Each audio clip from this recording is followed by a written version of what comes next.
All right, let's begin. So welcome everyone. I appreciate your time. This is Eretmis Cyber Chat. We do this every Friday night, 7 p.m. Eastern. And like I always say, it's Friday night. You could have been anywhere else, but you chose to be here to share in the knowledge with us. And we appreciate you, and we will make sure the hour or so that you spend with us is not going to waste it. You are going to gain something for your toolbox as a security professional. And, we are also willing and ready to learn and share the knowledge with everyone as part of the Eretmis community, and also as our obligation to the community, and also to build lifelong learners in cybersecurity. Right? So we appreciate your time. I'm Dr. Emmanuel Ledoux, and for tonight, our topic is Mastering Cybersecurity, GRC, and it's going to be a discussion panel with GRC experts. So we have our own. So Eretmis, for the most part, we are blessed to have all our resources. Mostly we pick from within. Students who started from, some with no IT background, some with some IT background, but they started from zero in cybersecurity, and they built themselves up to this point. And some be working in the industry 5 years, 6 years, thereabout. Some have also started 3 years, 2 years. So they are all bringing their perspective, and also for you to also know that whichever industry that you find yourself in is very possible, and you just have to keep pushing and keep bettering yourself as a security professional or aspiring security professional, and you're eventually going to get to the level that they are. So I think reason why we bring most of these resources from within is to, one, serve as a source of encouragement, and also for you to be able to relate, right? So if you bring a professor of cybersecurity who's been in IT for 30 years, I don't think you can really relate that well if you're trying to switch into cybersecurity, right? Or switch into IT in general. You might think, I mean, this guy has been doing it for, 300 years. So how am I going to do it if I took a different career path? So that is why we do what we do. So to serve as form of encouragement, and then also to let you know exactly what is going on in the industry. So for folks on here, if you are going to interviews, there have been, from the last panel discussions that we did, we've had a couple of folks call us and tell us, hey, when I went for an interview, the panel discussion was very helpful because I was easily able to recollect some of the things they talked about. So even for things that they didn't necessarily polish up on, they could easily just speak to it because they were in meetings like this.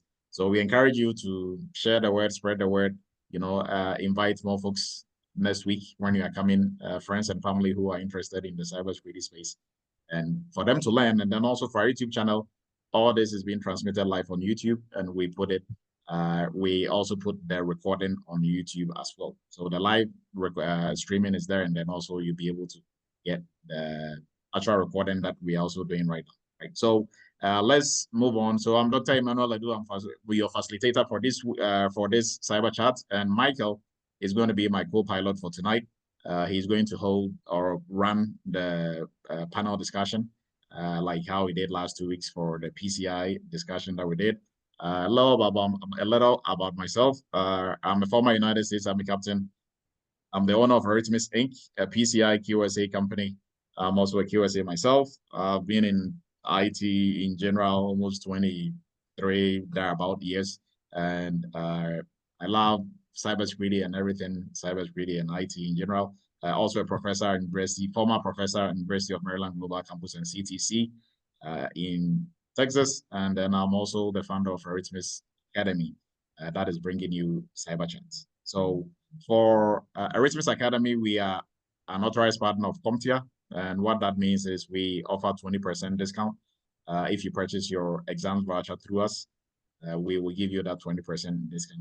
That is discount that we get goes to you and everybody in the Eretmis family, right? And then also for every cyber chat, we discuss this and we talk about this because your time being here is not wasted. If you are trying to renew your certifications in CompTIA or any of these other certifications, other certification bodies, every 3 years you have to renew. So you can either sit for the exams again, or you can use continuous education points. And you being here counts towards your continuous education points. So if you want to use this in the chat, you can put hashtag team live and then take a screenshot of it, and you can start uploading those in your like the portal for continuous education in whatever certification that you have. And when it is time for you to renew, eventually you'll be able to use that to renew your certification without sitting for the exams again. Or if you're like me and you like taking exams, you can sit for the exams also, right? So we appreciate your time. Now we have a WhatsApp group. If you're not part of it, you can kindly we'll put the link in there so you'll be able to join. And we encourage you to join. It's a very decent group. I know there are a lot of WhatsApp groups out there that are a bit crazy. This is a decent one. We talk only about cybersecurity. And for Cyber Chat and all other activities that we do, we post them on there as well. So you'll be able to have the link and join us in our live sessions like this. And WhatsApp also has the Eretmis Cyber channel. You can also follow without actually joining the group. So follow Eretmis Cyber Chat channel, and you'll be able to see everything that is going on with Eretmis Cyber Chat, right? And on YouTube, our goal for the year is by October 2024, we will hit 1 million subscribers. Last week, we were at 810 subscribers, so 810K. This week, we are 856K. So we grew almost 46K within a week, which is good, right? So we encourage you to help spread the word, and we appreciate your support. And we are going to jump into our discussion for tonight. So tonight we'll be looking at some cyber news, some interesting cyber news, and then we will jump into our panel discussion for the night. So in cyber news, guess what? So before tonight, I didn't know there was a report, FBI report, that focused on what is the name of the report? Let me look at it. So it's the FBI's 2023 Elderly Fraud Report. I didn't even know there was such a report until, cyber news were, going through the different types of news that were out there that we thought would be more newsworthy for cyber news. So the FBI, they came up with a report, or they have this report, I think, that they bring up annually. And it focuses on what type of scams attackers are using to target seniors, our dads and moms and grandpas, and even some of us ourselves, we are gradually becoming seniors. So scammers with no, I don't even know how to put it, right? I don't know why you'll be targeting old and vulnerable people who are not IT savvy, right? And taking their money. That is really, even if you're a criminal, that should be below the law. Some people don't have any limits. So according to this report, people over the age of 60 or and above, they lost almost 3.4 billion in total losses for 2023. And this is an increase of 11%. So in 2022, it was still high, but it increased more by 11% in 2023, right? And this is from FBI's Intel report. And the report is the Elderly Fraud Report that was released, I think, this week or somewhere last week. I think this news was last week or this week, somewhere thereabout, right? But the main point is they have this report that was released that shows that our elderly were falling victim, like they are now falling victim more than in 2022, right? And now we're in 2024, and I think the number, I am assuming the number is probably going up, right? So that is really unfortunate. And on top of the list of these types of scams that they were able to use to get money from the elderly, it included investment and cryptocurrency scams, personal data breaches, as well as confidence and romance scams as well. They were all on top of the list that led to a loss of 3.4 billion with a B, Alice, right? And so this is kind of like a statistics of how the whole thing went about. So for tech support was on top of the list, right? And what they normally do with tech support is if you go to a site, they will, some of these sites, you will see something pop up saying that your maybe your antivirus has expired or something, or they did a scan on your system and they found a lot of viruses or a lot of malware. So click here to those stuff is what will lead into that. And if you're not very computer savvy or you're not cyber savvy, you are going to fall for this. So tech support was on top of the list. Personal data breach was also on the confidence and romance was in there. Investment scams were also, so these were like top of the list. Now, when we look at it also by age, complaints that were made by age, so under 20, there were a total of 18,000 and the total loss was 40 million. And the list goes on. So 20 to 29, right there, about all the way to over 60, it was 110,000 complaints, and 3.4 billion is what was reported in losses. So very unfortunate. We will open the floor for discussions on how you think we can go about this. The biggest one is awareness, right? So if your mom, your dad, your grandma, they are around, you have to, whatever you are learning here shouldn't just be for you, but share it with your family, especially the elderly, for them to know these things are out there. So if they encounter anything like that, they should call you or somebody else before they decide to engage with these unknown people online that are trying to help you. So you should kindly keep an eye on that as well. So with that, we'll move into our next cyber news before we give the floor, and then we'll move on. So next cyber news, MedExcel. I'm not sure if this was what Renee and others were talking about last week. I think last 2 weeks, about a company that, like the medical company that was having issues with data breach. I'm not sure if this was the company. This company, they are in the news also because they did something really that could have been prevented, right? So attackers didn't even try to breach their network or do anything like that. It was something that was their own doing that ended up in exposing over 500,000 users' information, right? So this is a US-based health provider.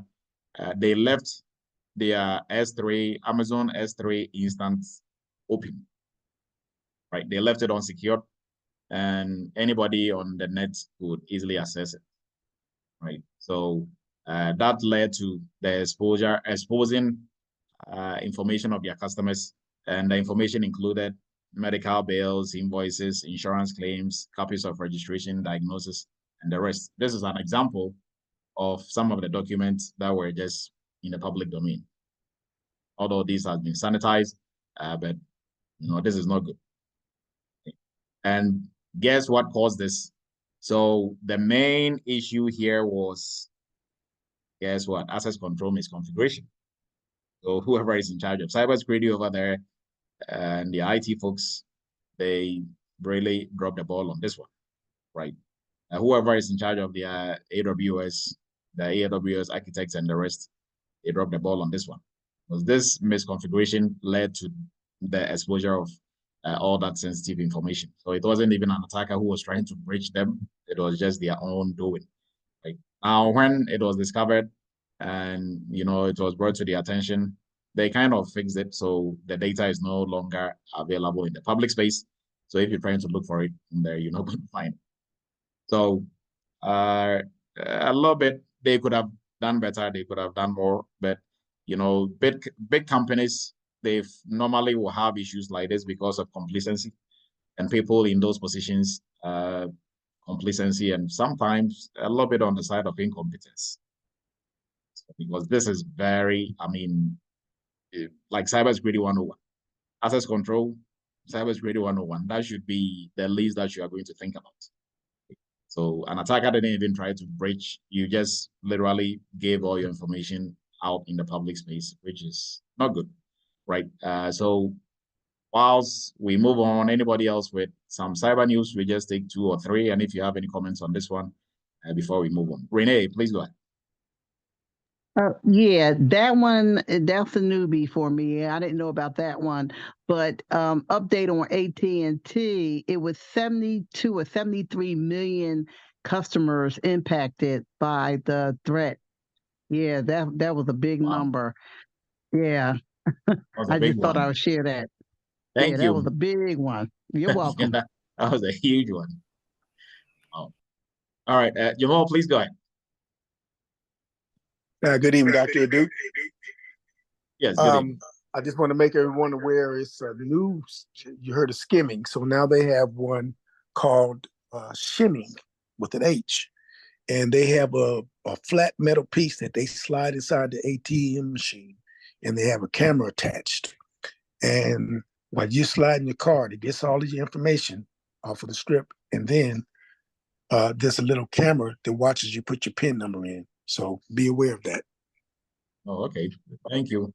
So You're welcome. just like like some of the tips that were given last week, before you use ATM machines or anywhere you are making payments, just be the weird one out there. Just touch it, try to pull something. Do something that will let you know for sure there are no skimmers or anything attached to it. So, you can save everybody else who is behind you in the line to pay. So thank you, Jamal, for that one. Shongo, please go ahead. Welcome. Thank you, Dr. Adu. State University research says that cybersecurity vulnerabilities and ELDs for truck drivers is electronic logging devices. This is what we use to log our driving time. These vulnerabilities can allow attackers to take control of semi-trucks, steal data, and even slow down the vehicle. And they can also, they're clever enough to hack into your Bluetooth system. If your Bluetooth system is weak, I forget what they call it, but I want everyone to be aware of truck-to-truck cyber attacks from these commercial vehicles. Oh, okay. Thank you for that insight. Eliko, please go ahead. Hey, good evening. So can you hear me okay? Yes. Yeah, so I think last week I got a call from someone who was trying to tell me about student loan, which I have, and they told me that, they now, I think Biden has some program where they will enter my name and cancel all my student loan. And I just told them, no, I think you have the wrong number. And he was like, so he said my full name and this is your date of birth. And I was like, no, that's not me. And I just hung up on him. But it looks like some platform must have been hacked for them to have access to that kind of information, like somebody who has a student loan and they have their full name and date of birth and that kind of information. Thank you. So, yes, very great point. So if anybody calls you or they email you and they have all your information, even the time that you were born, don't be so surprised and don't let that give some level of trust or credence to those folks, right? Most especially if it's unsolicited. So if the government has any free program that is a program that is forgiving, like a student loan forgiveness program, you have to go and apply yourself. They are not going to call you and tell you because they like you so much, they are going to just do everything over the phone. So if it sounds too good to be true, it's too good to be true. Okay. So, but great. Thank you for sharing that, Alaku. Isaiah, please go ahead and we will move forward. Hey guys, good evening. Dr. Dude's pleasure always. Going back to the previous statement, yes, if the U.S. government, if somebody calls me with the U.S. government claiming that either they can do this for you, just remember the U.S. government does not call you. Dr. Du and I both know that very well. Serving, so the U.S. government does not call you, but they do have programs with the student. But like Dr. Du says, yes, you do have to. I think what's happening, if I'm not aware, Dr. Doom, can you talk about the Verizon report? I love that. I actually read it. They did break it down that a lot of the information was pulled from the Move breach that happened last year, guys. So if you're getting any particular thing compromised, just remember it's a lot of that. The number one was education, and the number two was healthcare. Those are the two that was hacked in the last 2 years, where a lot of data was pulled out. So if they do have information upon you, don't be hesitant. Always trust your first instinct. It will never let you down. All right. Thank you, Isaiah.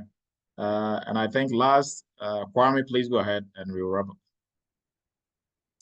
Prof, I wanted to ask about the one you said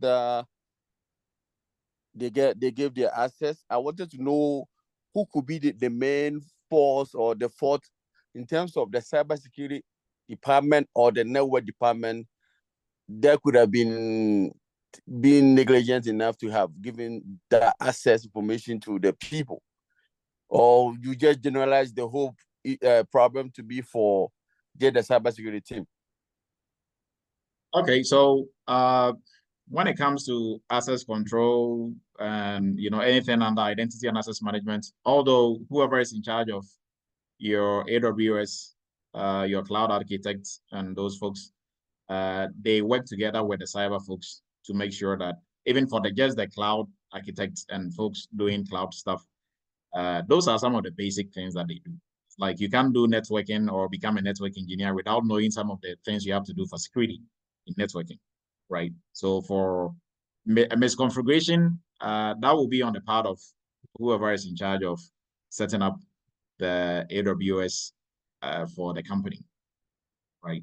So whatever their job title is, that will be them. But then also is on the cybersecurity folks in the company to make sure, if they are doing their, maybe they have their own quarterly audits that they do, or they have their semi-annually audits that they do, they would have caught that, right? So that is why if you are in a company, in any role, most especially in a managerial leadership role, you are the guy or the girl with a plan. You have to make sure as part of your strategy, your company, you are doing quarterly. I would say quarterly. If your company is super huge, do at least half a year, do your own internal audits, right? Don't just wait for your audits that is going to be the audits that is actually needed, that is mandated, right, by the industry or by law. You have to do your own audits using whichever framework that you want. They would have caught all these. But most companies, they just stay there and wait till the 12 months when they have to do their PCI or their SOC, their 2 audits or whatever audit that they have to do, right? And even with that, if they were, I don't really know much more about what really happened, but if they did any audits before this happened and they passed the audit, then that is also a big question mark, right? Unless, of course, that wasn't part of, but I beg to differ, because that will be in scope for their HIPAA audit. With all that health information in there, that their AWS, including their S3 buckets, will be in scope for their PCI audit. So I don't know who passed them on their PCI audits, or this happened after the fact, or after they passed their PCI, not the PCI, their HIPAA audits, right? But really don't know if it happened after their HIPAA, when they passed their HIPAA, was when the misconfiguration happened, or the misconfiguration was there and they didn't catch it during their HIPAA audits. I'm not really sure. So if they are doing, that is why we do internal audits, right? And we do, even for like the mandated ones, it helps to catch such things, right? So even if an attacker is not attacking you, if you have your own misconfigurations, you'll be able to rectify it and make sure you are good. So the blame really goes both sides. Whoever is directly in charge of it is to be blamed. The cybersecurity folks who are doing the oversight is their baby. So they are the ones who are to be blamed. And overall, CISO is in charge of this, so it's his fault. All right, hopefully that answers your question, Juan. All right, so for folks on here who are trying to get into the cybersecurity space, if you have no IT background, or you do have some IT background, cybersecurity background somewhat, we encourage you to get into our cybersecurity entry-level course.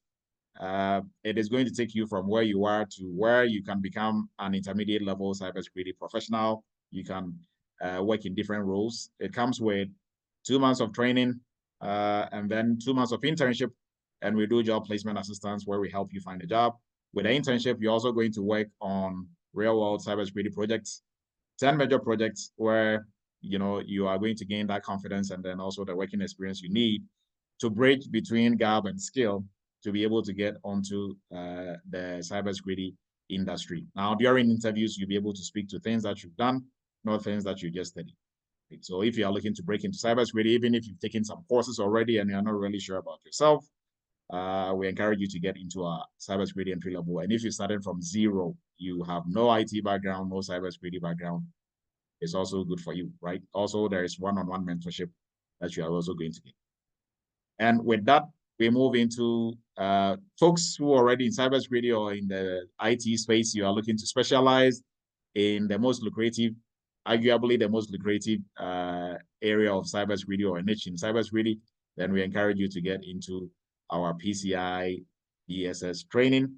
We just started our new cohort this past Thursday, and it's really exciting. So if you missed that one, the next one is starting in July. So you can hop onto that one also as well. And we encourage you to spread the word for anyone who wants to get into the payment security industry. This is the right path for you. It also comes with internship, also that you are going to have that real world. You are going to work on not almost all the projects that you need to become a very successful cybersecurity PCI professional, right? For us, all our training is geared towards what you are going to do on the job, not even scaling interviews. But let's say they didn't even interview and they just give you the job. Will you be able to do it? Or you are going to be a walking heart attack? And you know who I call a walking heart attack? Somebody who's gotten a cybersecurity job and cannot do it, right? You don't go to bed. They are paying you good money, but they are just paying you good money to have high blood pressure because you are panicking to even go log onto your system or go to work in the morning. You don't know what is going to happen, who is going to troubleshoot you or who is going to test what you know. And most of the things that will come your way are probably even like kindergarten cybersecurity stuff. But because you have a lot of gaps in your knowledge base, you just know or you read or you just took some course, they taught you some concepts and theories, and then that's it. You've never actually done anything. Probably you're able to talk your way through interviews, but on the job, that is going to expose you, right? Now you actually have to perform. There is no talking at that point. They give you projects, you're on your own, big boy, big girl role, you have to execute, right? So some of these projects, and even like all of it, you cannot Google and Google cannot do your work for you. So get some real world hands-on that is really going to help you to be successful in your role as either a cybersecurity professional or PCI DSS professional as well. Now we are jumping into our cybersecurity internship, right? So for our cybersecurity internship, we offer it to folks with some cybersecurity background already. If you've taken some course somewhere, probably you've done RMF or some other courses, and you don't have the hands-on real world experience, this is what we encourage you for you to jump in. Our next cohort is starting tomorrow at 11 a.m. Eastern, and we encourage you to join. If you couldn't join that one, our next one is going to be on 6th of July, so you can hop onto that one to get the real world hands-on training. That will help you set you apart from other folks. So during interviews, you are speaking to what you've done, not what you just studied or memorized, right? And then on the job, you can also execute because you've actually done it. You've done all these projects. You have all these projects under your belt. So with that being said, we are going to jump into Mastering Cybersecurity GRC, our round table panel discussion. And I'm going to have Michael, take it from here. So if Michael, you are here, you can go ahead and take it from here. I'm going to pin all our panel members and we are going to begin. If you have any questions or contributions, you can raise your virtual hand as we are moving along, and you can bring it up whilst we are, repositioning ourselves to start with a discussion. So Michael, if you're on here, you can take it from here. All right, thanks. Can everyone hear me? Right, thumbs up. All right, cool. So good evening or morning. I know we have some folks in Japan and other side of the continent. So yeah, thank you all. Appreciate you all for joining. We have a good one for you today. And before we dive into it, we'll introduce our panel members. So please, you can give me a quick thumbs up or, quick check. I think someone have their hands raised. I don't know if we already addressed that. Is it a GK or CAFOR? Oh, that has already been addressed. Just making sure before we continue. No, that hasn't. You can go ahead and ask your question, please. Yeah. GK, please go ahead.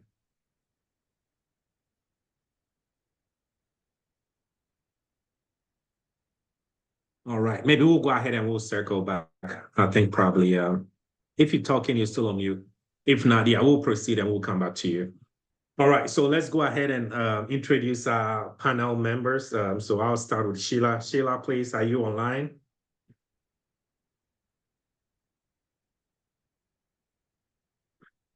Yep, I think Sheila is on here. Okay, Sheila is on here. All right, okay, so Divine. I think Divine from Boston. I'm live from Divine. Boston.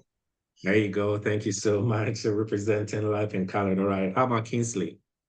Yeah, I'm right here from Arizona. Nice.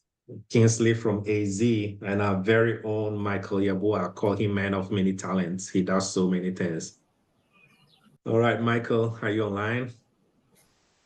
Yes, sir. I'm here. There you go. How about Bernice? I'm here. There you go. And Teresa. All right. Is Teresa here too? I think Teresa says she's going to join around 7:40. Okay. Got it. Should be joining later. All right, cool. So yeah, Eretmis community, this is your panel members, well-experienced, homegrown Eretmis family. So we'll dive into it. Before we do that, I always keep saying, those of you who are looking for continuing education, like Dr. Du said, you can use this to pretty much prove your CEU. So you can say just a quick hashtag team live, take a screenshot, just file it away. And if you do this every single week, all you have to do is just put hashtag team live, take a screenshot, file it away. Whatever amount that you have, you just multiply it by 1, because we typically do this like an hour, sometimes 2 hours, depending on the hours. Yeah, you multiply by the number of hours, and that's your total CEU. So don't forget to do that and take a screenshot. All right. So we'll start with, let's go with Sheila, right? Ladies first. So Sheila, if you can quickly just do a quick intro about yourself, and the team wants to know exactly how your journey was into the field of GRC. And for the larger stakeholders, GRC is governance, risk, and compliance, like a different nation cybersecurity. So Sheila, if you don't mind, can you please explain your journey into the field of GRC and what motivated you to pretty much specialize in GRC? Thank you, Michael. Yes, I am Sheila. I used to work in the health field for several years. I had my bachelor's in health administration, and then stayed there for a couple of years in health insurance, and then stepped into cybersecurity because my husband was taking the class, and I was just staring on his shoulders. So I studied from there, and then I got the certificate or Security Plus, and then started looking for a job. But from there, we couldn't find a job for so long because there were a lot of gaps in the knowledge that we acquired until we met Dr. Du, started taking the class, and got great foundation from there, and then finally landed what we do now. So that has been the journey.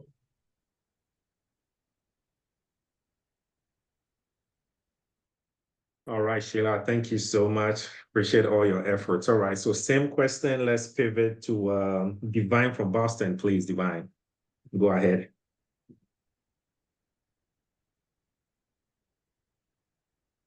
Thank you, Michael. I'll be giving the perspective of someone who is still in training. I want to speak to many people who are on this call because they probably have the same journey like mine. Many people will probably see themselves in my journey. Before getting into cybersecurity in particular, I had been in a few other fields in IT. But before even IT, my background is in accounting. I have a bachelor's in accounting, and I also have an MBA, and I specialize in oil and gas. But then when I moved over to the US, then I saw the realities of the industry.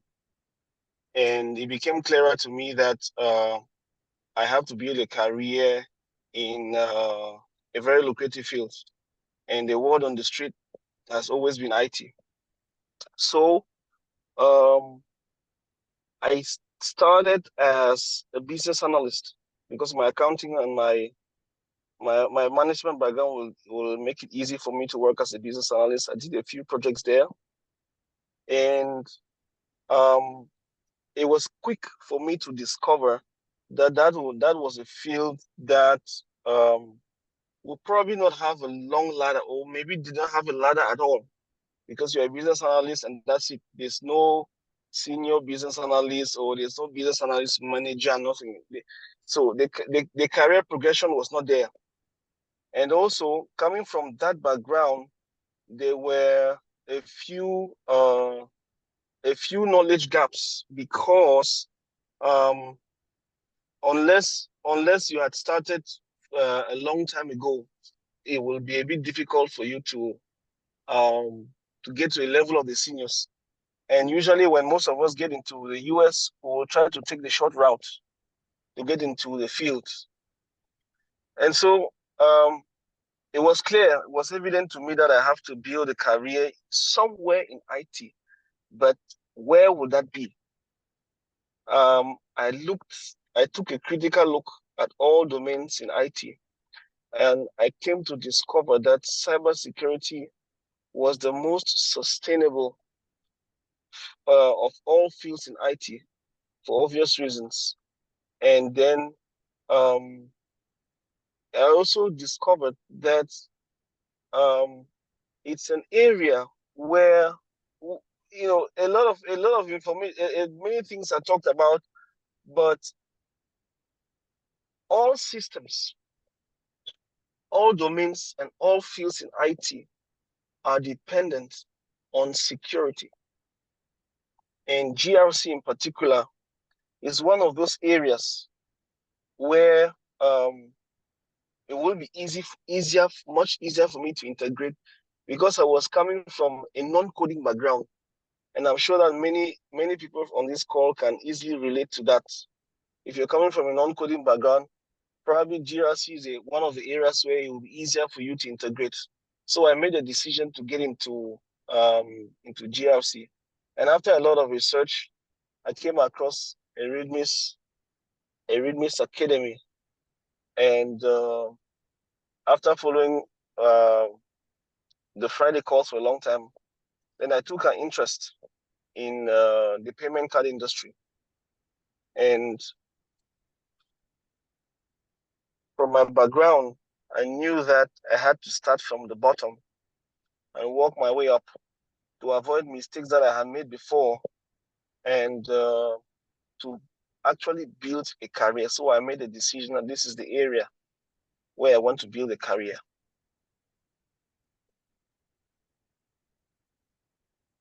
Hey, Divine, thank you so much. And I will do this probably during the course of the discussion, but the team will probably love to talk to you all. So if you can share your LinkedIn or contacts, because most of them will probably like to connect with you or after the call, but we'll do this towards the end. And like Dr. Du was saying, we've had some teams, some people calling and just expressing the appreciation for these cyber chats, because they've literally listened to just these cyber chats and they've done very well on their interviews based on what you say. So really do appreciate our panel members for taking time, carving some time out of their busy schedule, because the value and the impact is being felt. All right, Kingsley, can you please go ahead and let us know how you got into GRC? All right. Thank you, Michael. Thank you, Dr. Adu. First and foremost, let me appreciate God for the opportunity that I have. It's always a privilege for me to be here. I don't take it for granted. Talking about getting to GRC, I was looking for the easy way out. And with just a little background, I have my degree in public administration, master's in administration of justice and security. And that was partly because I've been working in the law enforcement industry for the longest time. Back from Nigeria, I was a police officer, I came here, joined corrections, became a parole officer. But in all of that, I didn't have that fulfillment, in terms of job satisfaction, in terms of the pay, in terms of having, extra time to spend with family. So when I decided after my master that I want to really get into cybersecurity, what I was looking for was an easy way out. And I went around and find out that GRC was what I thought was the easy way out because it's not very technical, like Divine said. But I would probably say I was wrong because there's no aspect of cybersecurity that is not technical, whether you like it or not. Because there are key three things we're doing in cybersecurity: confidentiality, integrity, and availability. And you cannot function in any of these three to achieve any of these three without understanding how the network works, without understanding how systems interact with each other, how data is used or how data is collected and all of that. So for me, I thought I was looking for something that wasn't technical, but there are still some aspect of it. If you don't know the basics, like Dr. Adu will tell you, you can't function in the entire system. You might just, and that's why some people would BS their way through interviews, get to the job, and they're stranded because, you thought, but they didn't tell me that I was going to be looking at firewalls when they hired me. Well, sir, if you're collecting logs, you're going to be looking at firewalls. So basically, that's what drew my interest. I'm like, okay, this area looks like it's simple to enter in. And I started working at it, joined Eretmis. Again, my foundation, I owe everything to Eretmis Academy. I keep saying that because the foundation that Dr. Adu laid for me is what I'm working on today. Everything is based on that internship. Once I did that internship, it kind of opened my eyes to say, okay, this is possible. And every time I went for interview, I was speaking to that internship. Oh, what have you done? Tell me where you've done this. Again, I go back to the internship. And that was where I built my foundation. I'm building on it today. And I remember when I got my first job, some people called me and said, how did you go from being a parole officer to a senior information security analyst? I said, ask Dr. Adu, I don't know. So, but that is my story. And basically what drew my interest was it's an area where I feel like if you're very detail oriented, because you have to look at policies. You have to look at data elements and all of that and see how everything aligns together.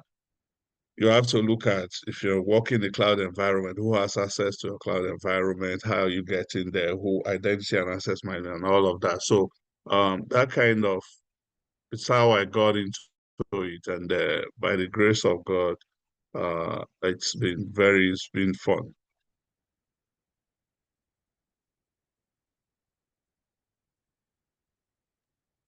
All right. Thank you so much, Kingsley. All right, Mike, let's pivot to Mike, my namesake. Yeah, good evening, everybody, or good evening, good afternoon, good morning, wherever you are. So yeah, thanks for the invite, Dr. Edu, as usual. And really, as Kingsley just said, we don't really take it granted, once Dr. Edu invites us. It's always a pleasure to be here to also help push people who are coming behind us, right? Because we actually also had that push. That's where we are today. So it's always a pleasure to be here and help, others also get to wherever they plan on getting to. So just a little background, and I'll try to make it very brief. So I, like many, come from a healthcare background. So I did get my bachelor's in biology. And after college, I was actually planning on getting into pharmacy school. So I was actually, writing and studying for my PCATs. Then my wife just came up with this cybersecurity thing, right? She just threw it in front of me, and she was like, why don't you, get it and look into what cybersecurity can offer in terms of job security and job availability. So initially, I wasn't really convinced because I've been, raised just focusing on the health, right? Either medical school or pharmacy school. So nothing in cybersecurity ever crossed my mind. So I took it on the bet and started looking into it and, started Googling as usual and started finding out about how specialized and how broad cybersecurity is. But then once you talk to people, everybody makes cybersecurity, they make it look so complicated. But then just, doing my own research and then getting together with Dr. Edu and, talking to Dr. Edu, and Dr. Edu actually break it down for me and explain to me that, in cybersecurity, there is an area for everybody in cybersecurity, right? Unless you don't want to do it. So if you're ready and committed and want to put in the work, we can find an area for you in cybersecurity. So it's not just GRC, right? Cyber operations, we have the auditing, and under GRC, we have a lot of many areas under GRC that you can just basically you can just focus, you can just have one focus area that can be an area under GRC. So yeah, so I took, as I said, my wife on the bed, got to together with Dr. Edu, and then started my journey in cybersecurity. So I started my journey in April 2022, and I even remember my first meeting with Dr. Edu. I told Dr. Edu, "Hey, doc, I'm so into this cybersecurity thing, and I would like to be working in 5 months, right?" And mind you, I was coming in with no background, like no IT background, no cybersecurity background, like nothing, basically zero, right? So I told Dr. Edu, hey, I want to work in 5 months, and probably Dr. Edu looked at me, very, very surprised. I mean, look at this guy coming in here saying he wants to work in about 5 months without no prior experience. But guess what? I started my journey in April 2022, and I started my job in September 2022, which was exactly 5 months. And so basically, right, I put my mind to it. I put in the work, and just like us, I was able to do it. That's how everybody else can do it, right? It's not easy, to be honest. It's not easy, right? Especially coming from an area where you basically don't have any background, you don't have any experience, you don't have the fundamentals, you lack the basis. But I'm here to tell you, like, I'm a living testament of the fact that you can do it, right? If I was able to do it coming from a healthcare background with no experience, with no basics, trust me, you can as well. So, just here to encourage everybody on here, you are at the right place, right? So don't let anything let you down. Just keep pushing, put in the work, and trust me, that your price is way ahead of you. So that's just a little background of myself, and with time and with this cyber chat, we'll probably get into more details on how we get to where we are. So that's it for me for now.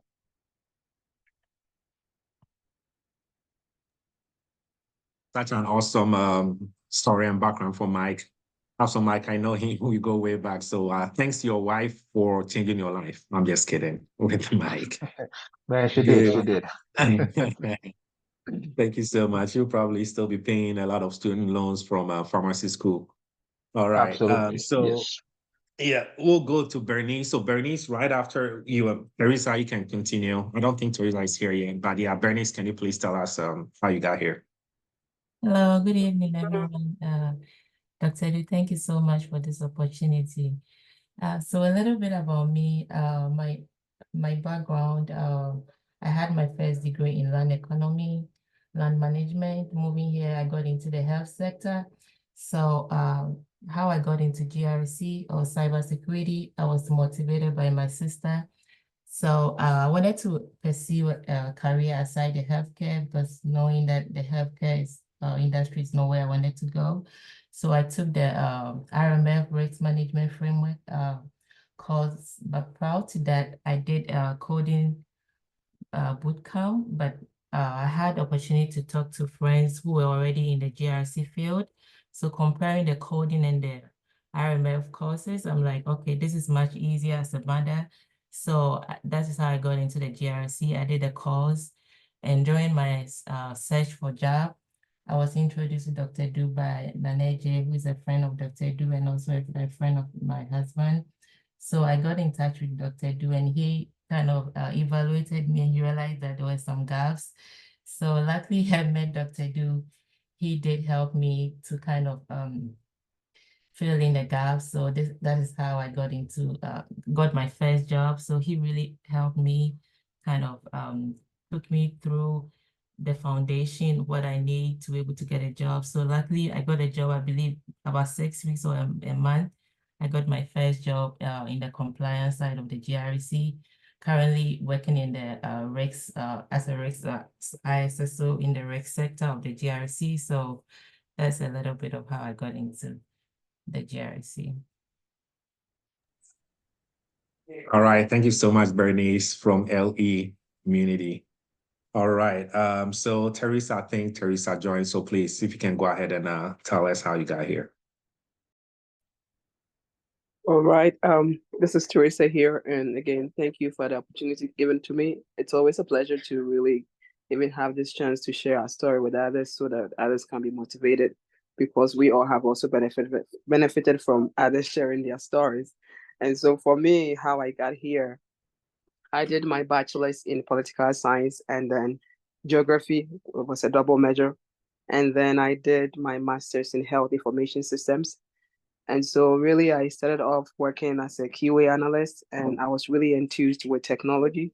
And so all the time I was just looking for something like that. So I remember looking for a job and I got into a place where it was just management and no IT. I was really not really happy over there. And I was looking for that thing that would excite me. So I heard about this RMF. I took the RMF class. I went ahead to write my security class, and I looked for a job. I went for many interviews, but still no job. And then a friend of mine here, Sami, heard about Dr. Du because he was already in the class, and he said a whole lot of stuff, good stuff about Dr. Du, and gave me all his links to go check it out. And I mean, once I saw the links, there was no doubt that this was really the big deal, the real deal, because we have paid money, me and my husband, like over that much money to others to do the RMF, and we had so much gaps, I couldn't find a job. So here I just joined the internship, and right after the internship, I got a job as a vulnerability manager. And that's my story, how I got here. And it's been great. And I owe everything to Dr. Du with his support. And just going to the internship is not the deal, but the support that we got after, finding that job is very huge, which we don't find everywhere. So, and even having such a great community to even share your story with, and also have others to support you and ask your questions when you are really looking for a job, it's amazing. So I'm very thankful, Dr. Du, for all your support, and that's how I got here. Thank you. All right, thank you so much. I think we got everybody now. Now let's go dive straight into what we have for you all. So let me start with Teresa, right off the bat, Teresa. So can you tell us how your typical day looks like as a GRC professional?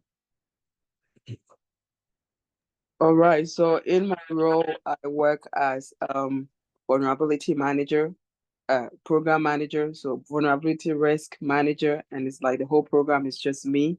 And I do have other teams that I coordinate with. So what I do is that really there is one tool called Vulcan that all their scanning tools, I think about 6 of them, they scan all their endpoints, their computers, and then it dumps all the findings, vulnerabilities into that tool. And my job is to go through that tool and prioritize those findings. And then I'll export them into Jira to create Jira tickets. And then what I do is daily I schedule meetings with the security operations team, the application security team, just going through those findings, those vulnerabilities in the system to see which ones we can remediate, because my job is to make sure that those vulnerabilities have been remediated.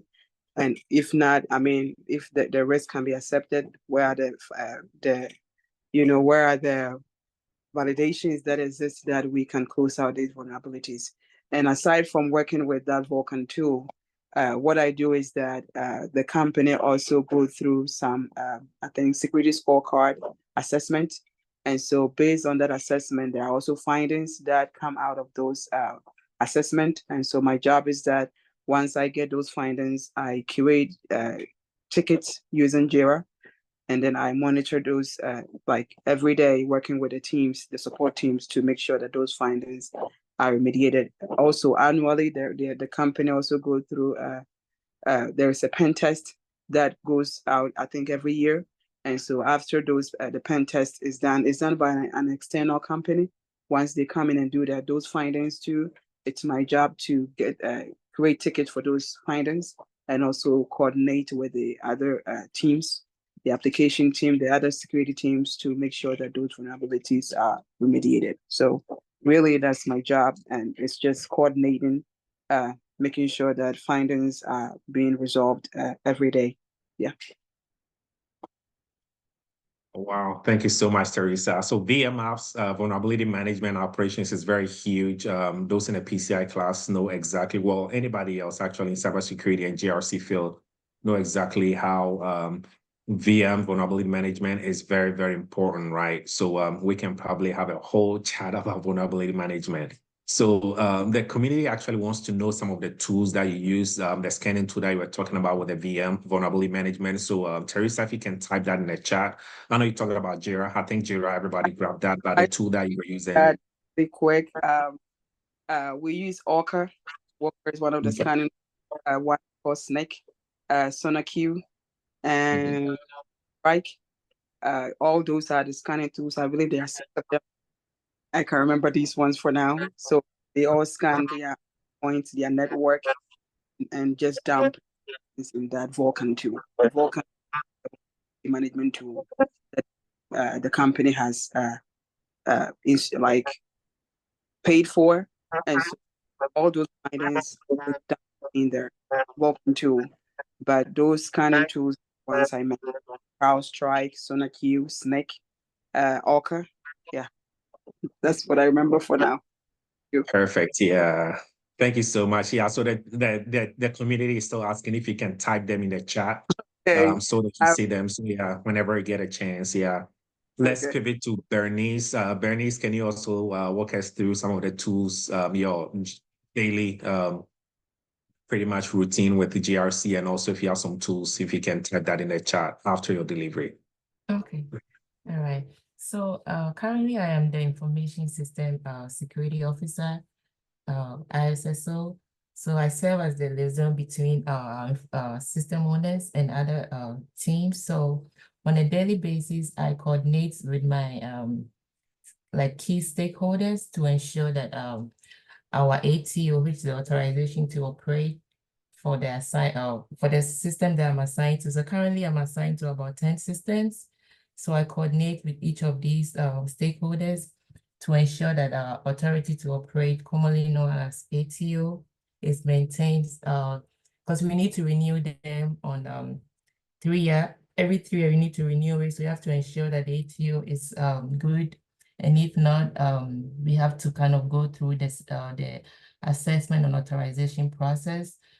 And also I also coordinate with our stakeholders to make sure that our security control assessment for the systems are also up to date.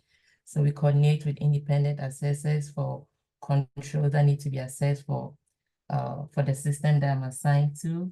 I also take part, or I organize quarterly meetings, meet with my stakeholders to ensure that POEM, which is plan of action and milestones for findings that we identify through various means, are also up to date.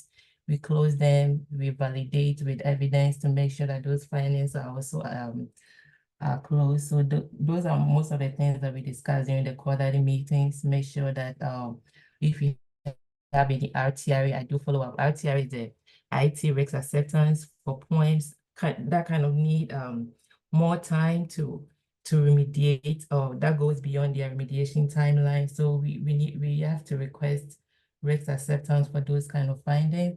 So I coordinate with them to make sure that they are good to go, or if those findings no more needed, or we need to close out those RTI for whatever reason, if the asset has been decommissioned, or if we need to renew the RTI for another 1 year.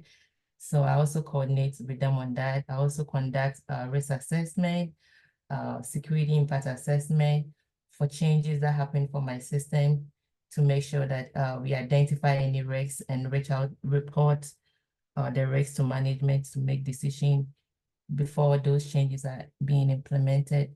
I'm also involved in documentation, updating, reviewing security documentation for all my assigned systems, such as SSP, configuration management plan, and a lot of documentation that I need to update to make sure that they're all good.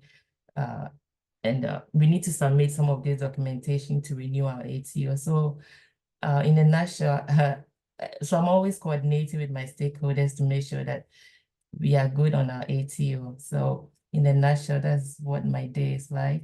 Some of the tools that I use is Nessus for vulnerability scanning. I also use Tripwire. It's also a vulnerability scanning tool, but that is for like policy compliance tool to identify any findings in terms of configuration management.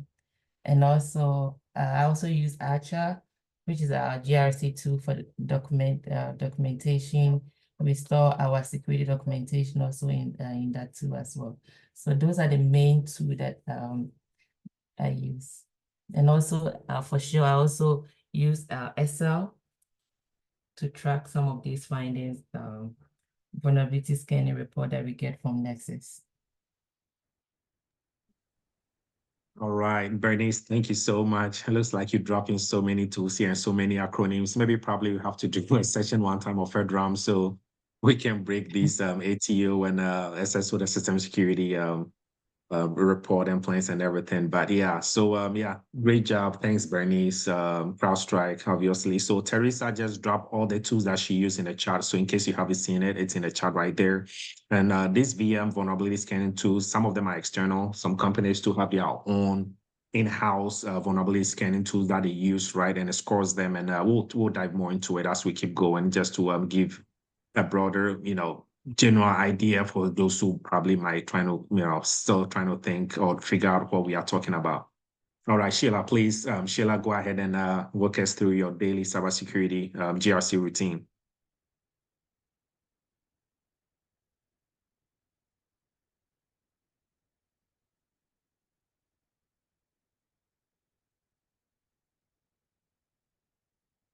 Sheila, if you're talking, you're on mute. If not, I can probably pivot. Yeah, I got it. Sorry. No, you get. Yeah. My job is a more of education, because I work for the state, and the section or the agency of the state that I work for is responsible for elections. So my goal, or our goal for our section, is mainly, I always say, cybersecurity merged with elections, trying to ensure that election security is intact.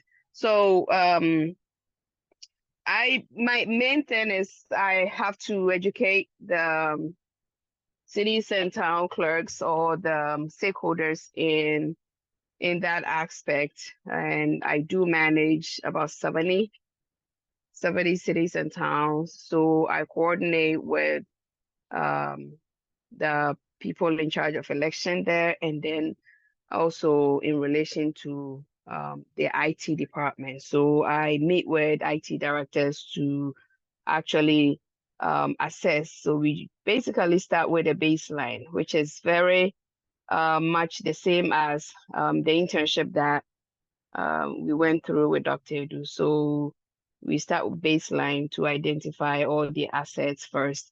And then based on knowing what you have, then we'll be able to provide suggestions and what the state is recommending. So I kind of be in the middle of that stakeholder and then the state, in terms of what the state is requiring when it comes to election security.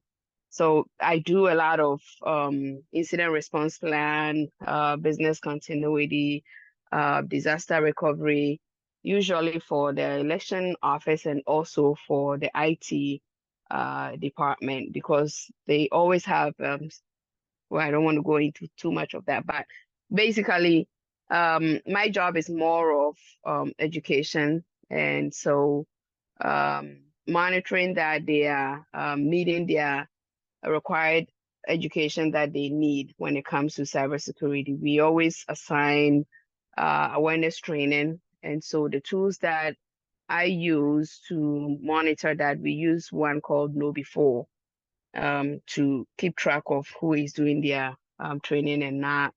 And then also sit down with them to work on their incident response plan, and then their business continuity, as I mentioned, disaster recovery. And there's one provisioning and deprovisioning, which is the onboarding and offboarding. I'm sure you guys have learned that from Dr. Edu's class, but yes, so there's several of them that I work with to ensure that the office that I am dealing with at that moment, or that stakeholder, is accomplishing that to meet the state requirement that the office where I am working is requiring them to do. So I basically don't use a lot of tools, but I do schedule my own time. I manage my own hours.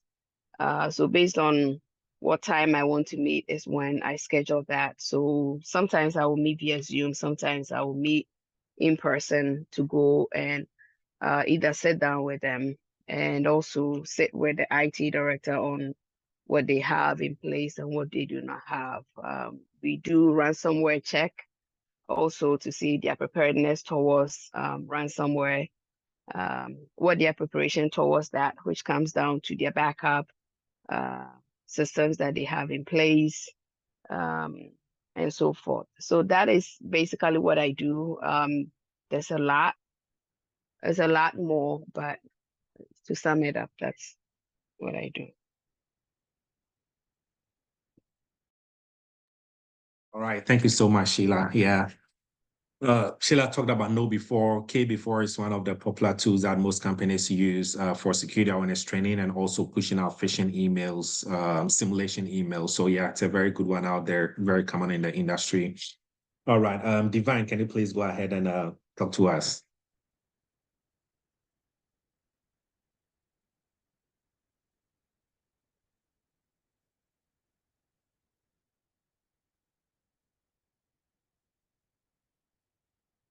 Divine, if you're talking, I think you're mute. If not, I can pivot to yeah, I mean, Michael.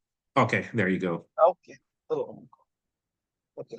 So unlike the other speakers, I will give you a different angle of work. My job is to study. So I've been studying with Eretmis for a long time, and every time I finish one level, I want to go to the next level. So with Eretmis, I started with the first engagement I had with Dr. Du was at the time when I was just starting in cybersecurity. We were just starting in cybersecurity. I didn't have any training yet, so Edu sent me back to begin from the basics. So I studied for the Security Plus, and after the Security Plus, I came back to Eretmis, and Dr. Edu admitted me in the GRC internship. It was a fantastic experience. And after that internship, I completed the program and I wanted more. So I got admitted into the PCI program, which is a specialization of GRC dealing with the payment card industry. We did the PCI training program. After the training program, we did a very intensive hands-on internship with the Eretmis, where we work on real-life projects. And after that internship, I was ready for the job market, just like my other folks. But personally, I wasn't there yet. There was still more to do, and so I elected to study even more. And so I got admitted again into the expert program, which is still more study. So that's why I say my job is to study, study and study. And allow me to say that Eretmis is one of those rare, if not the only organization where, or academy, where the classroom is actually transformed into a workplace. So my job on a daily basis is to study and get myself up to speed. So as a trainee of Eretmis, you do have to study a lot. Now there are platforms where the academy puts all the material that you need for training. Actually, you can train for a program on your own, because right from day one, you have everything right up to your last day. That is just one part of it. The second part of my job as a trainee is to do research. With research, I have to go above. I have to go above and beyond what is prescribed as training material, because the cybersecurity space is one of those environments which is ever evolving. At the beginning of this session, Dr. Lu took us through news. It tells you that there's always something new happening. So as a trainee, you have to be one step ahead. And that is one of the areas where Eretmis fights itself over other academies. You, as a trainee, you always have to be one step ahead. So my job involves studying and conducting a lot of research. Apart from conducting research, I also have to take other related programs which will add a lot of value to my current training. I take an example. At the moment, I'm training to be a PCI auditor. Apart from the material provided by Eretmis, what extra, I would ask myself, what extra training or what extra knowledge is there which can complement the training provided by Eretmis?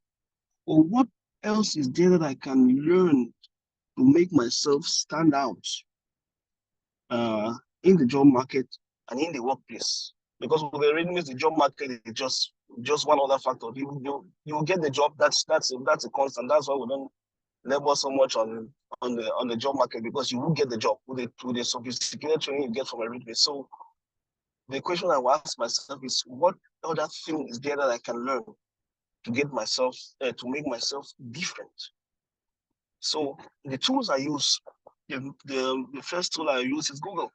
That's the regular Google, and you will be surprised by the fact that Google is pregnant with a lot of information that is untapped.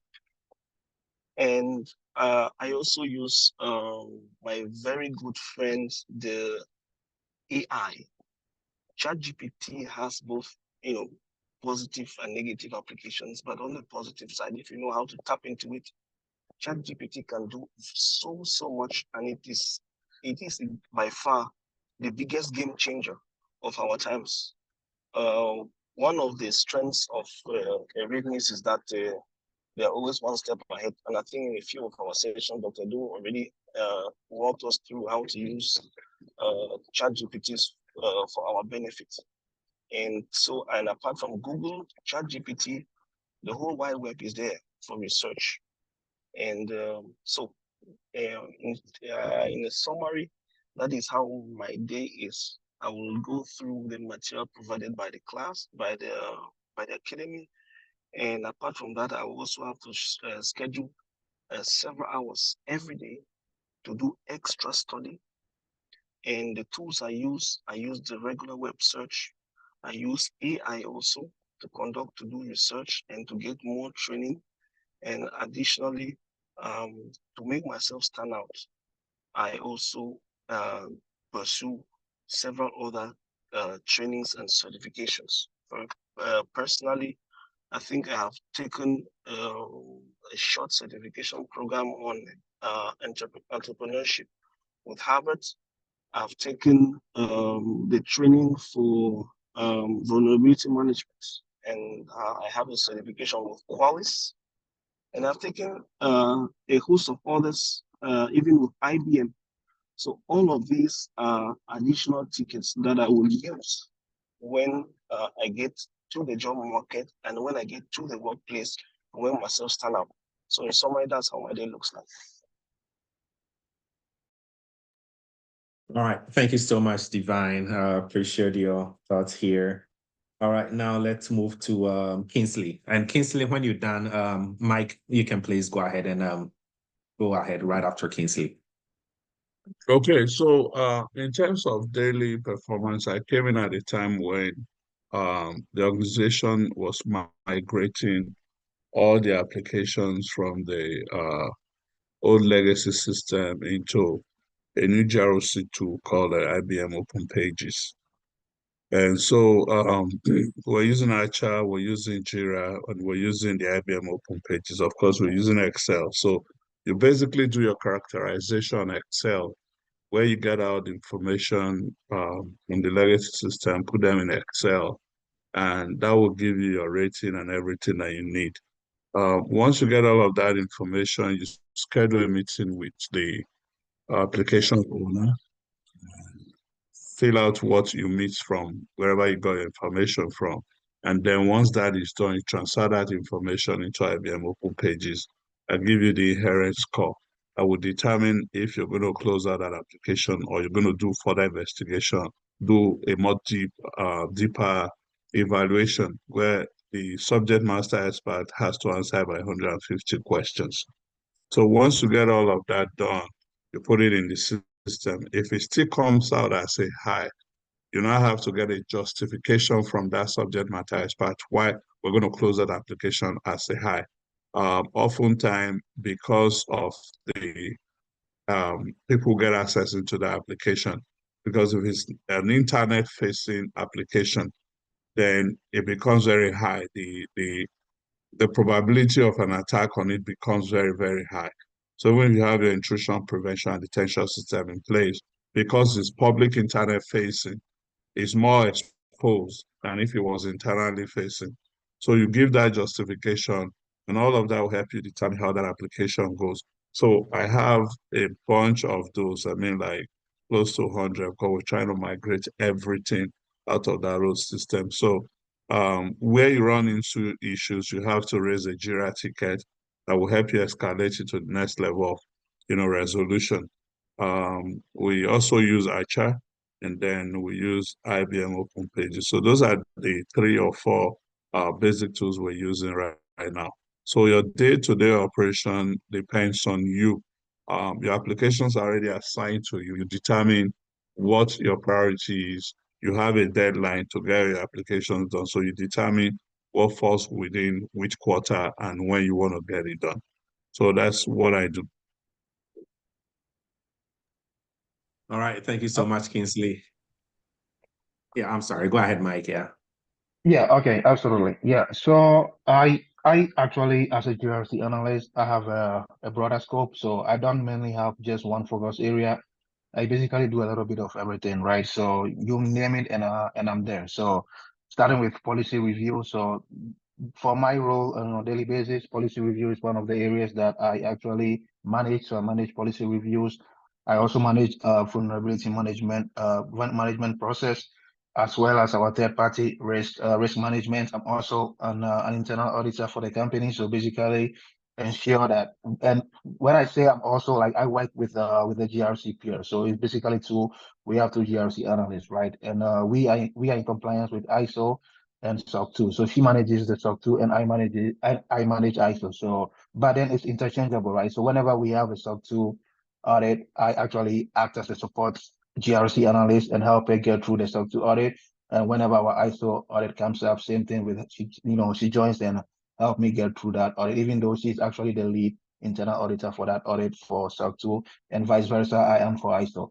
So basically policy review, third-party risk management, auditing, as well as third-party risk management. So basically ensuring, so with third-party risk management, right? So basically we have different processes within third-party risk management. So let's say whenever there is an onboarding vendor, right? Whenever our company is getting in business with another company, we have what we call a contract review, right? So every contract, right, there's always a security portion. So we actually have to review the security portion of the contract to make sure it aligns with our cybersecurity environment, right? So whatever doesn't align, we basically strike it out, or we can work with the other company to find a compromise. So those are some of the things I do on a daily basis. So I said policy review, auditing, third-party risk management, vulnerability management, as well as training awareness. So I'm also in charge of training awareness, and I'm actually the person in charge of basically, conducting the phishing campaigns as well.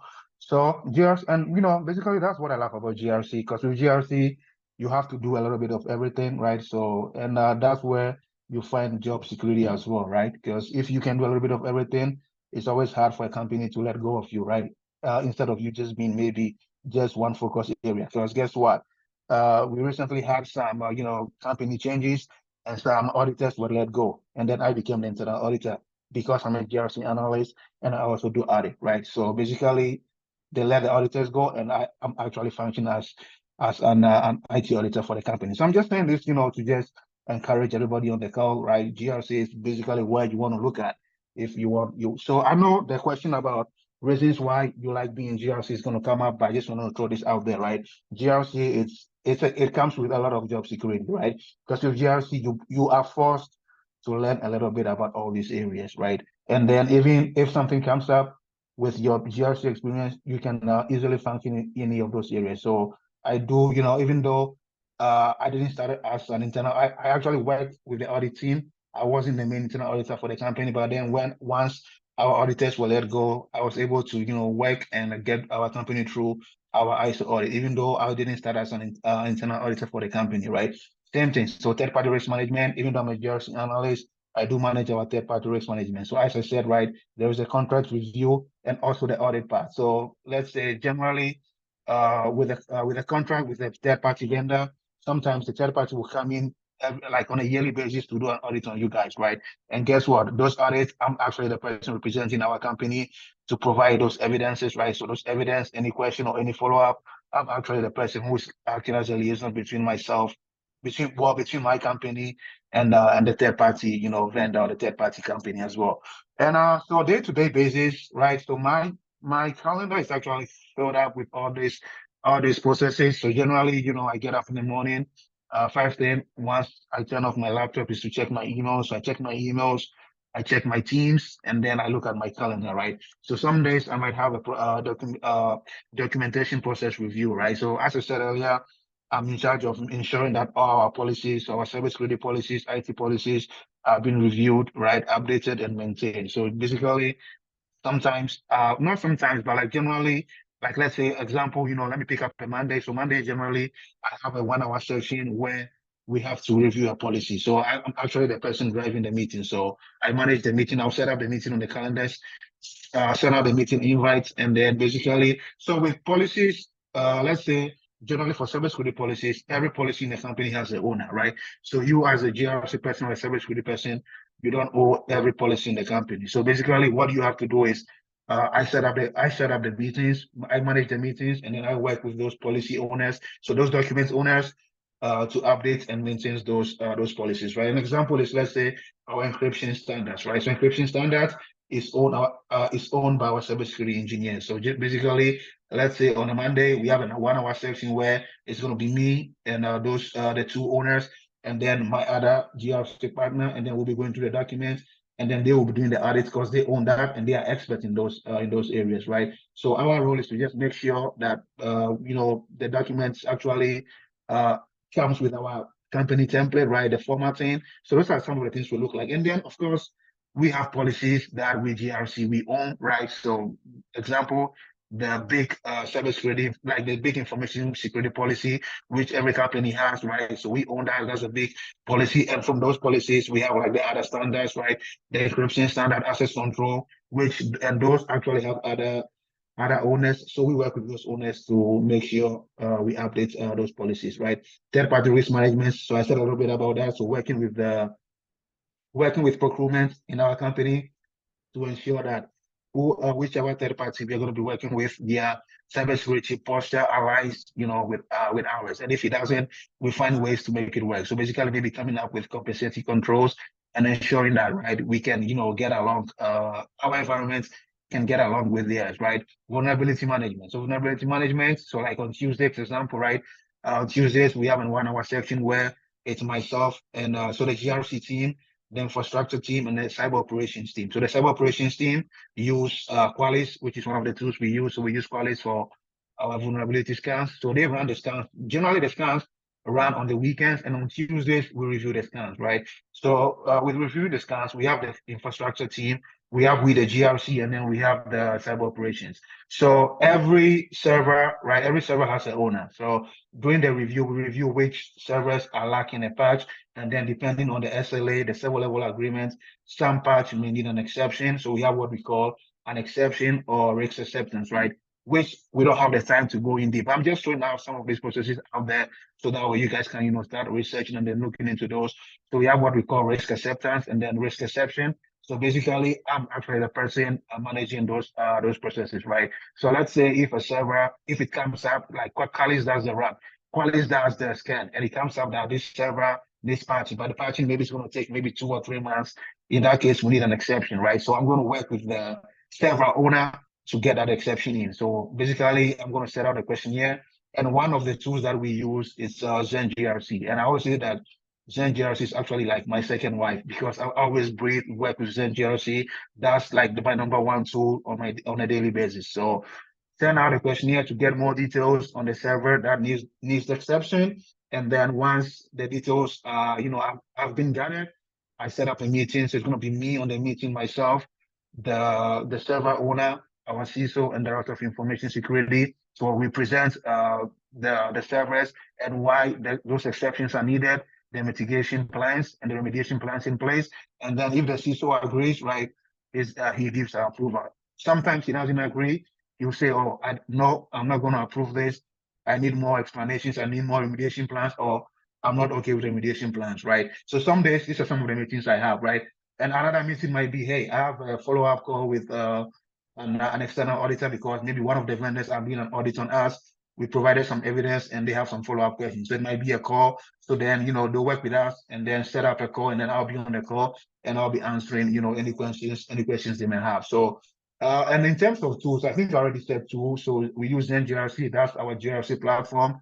We use Qualys, right? But like the number one tool, which I always stress on, is Excel, right? So like, if you want to survive in this field, Excel is something you have to stress on. You have to like basically strengthen, your basics and fundamentals. Because without Excel, trust me, you're not going to survive this field. So Excel should be your number one tool. So once you know Excel, you can worry about learning. So like for GRC tool mainly, those tools are easy to learn, right? Basically, like for our GRC tool, once I joined the company, they actually had one person, a person from risk updates basically trained me through the tool, right? About 2 months. And after 2 months, I've been doing it on my own. So managing the tool on my own. So I'm just saying this so that you all know, don't focus too much on the tools. The only tool I would say people or anybody trying to get into cybersecurity to focus on should be Excel, number one, Word, and then PowerPoint, right? Those are the mainly 3 tools that nobody's going to teach you on the website, right?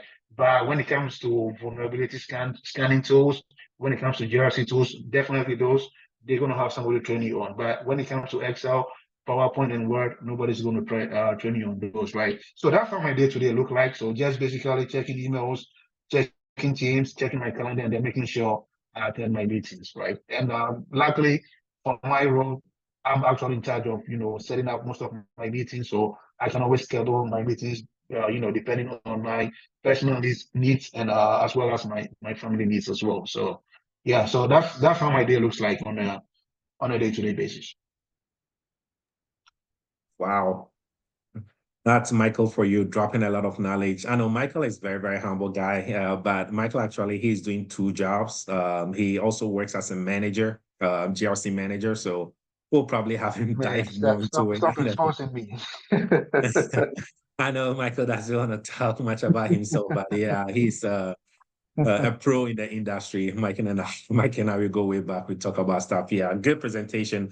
Big picture. I hope everybody is learning about GRC, governance, risk and compliance, right? There's governance, what we call our GV controls. So that's all the policies, all the standards like Michael was talking about. Most companies have like different teams. They call the SPE, the policy exception team, security policy exception team. They come up with all exceptions like what Michael was talking about. Like let's say PCI standard is minimum of 12 password, right? But there's a legacy system that cannot pretty much use 12 password, right? So they want to use, let's say 8, which PCI accepts minimum of 8, right? They have to go through like a policy exception. So that's what Michael was talking about. So they have to review it, they will approve it, and then they'll give an exception for teams. So just wanted to, explain that so the broader audience know exactly how policy exception is handled. So within GRC, I know Michael talked about everything. He does a little bit. Seriously, he's like a jack of all trades. He talked about governance, risk with the TPRM that he talked about, with the compliance GRC. The C in GRC is compliance. He runs a lot of compliance initiatives, right? We have PCI, SOC 2, and that's what he was saying. The tool that they use to run their compliance program is the Zen GRC. Very, very good tool. I've used it before personally myself.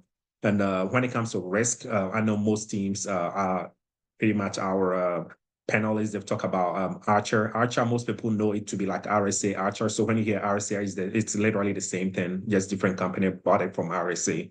So that's what they use. Most companies use RSA Archer to do their risk assessment as well. Mike, I know you don't want to talk much about yourself, but can you please talk a little bit about the team on your managerial side, how you combine that, managing different people and getting the job done as well? Yeah, so on the other job, can you hear me correctly? Yeah, loud and clear, please. Yes. Okay. So like one, I'm a GRC analyst, and the other one, I'm actually a senior information security analyst, which is on the GRC side. So basically, I work. So I do. It's myself and a GRC analyst, and we do have 2 analysts on the team as well. And then we have our 2 engineers. So that's like a team with our director as well. So it's a team of 7 people. So basically, with that one, we actually manage the governance and risk compliance aspect. So in our role, we actually have to basically ensure that the 2 analysts, right, basically number one, updates our processes. So so example, right, we have our vulnerability management process, which is owned by the 2 analysts.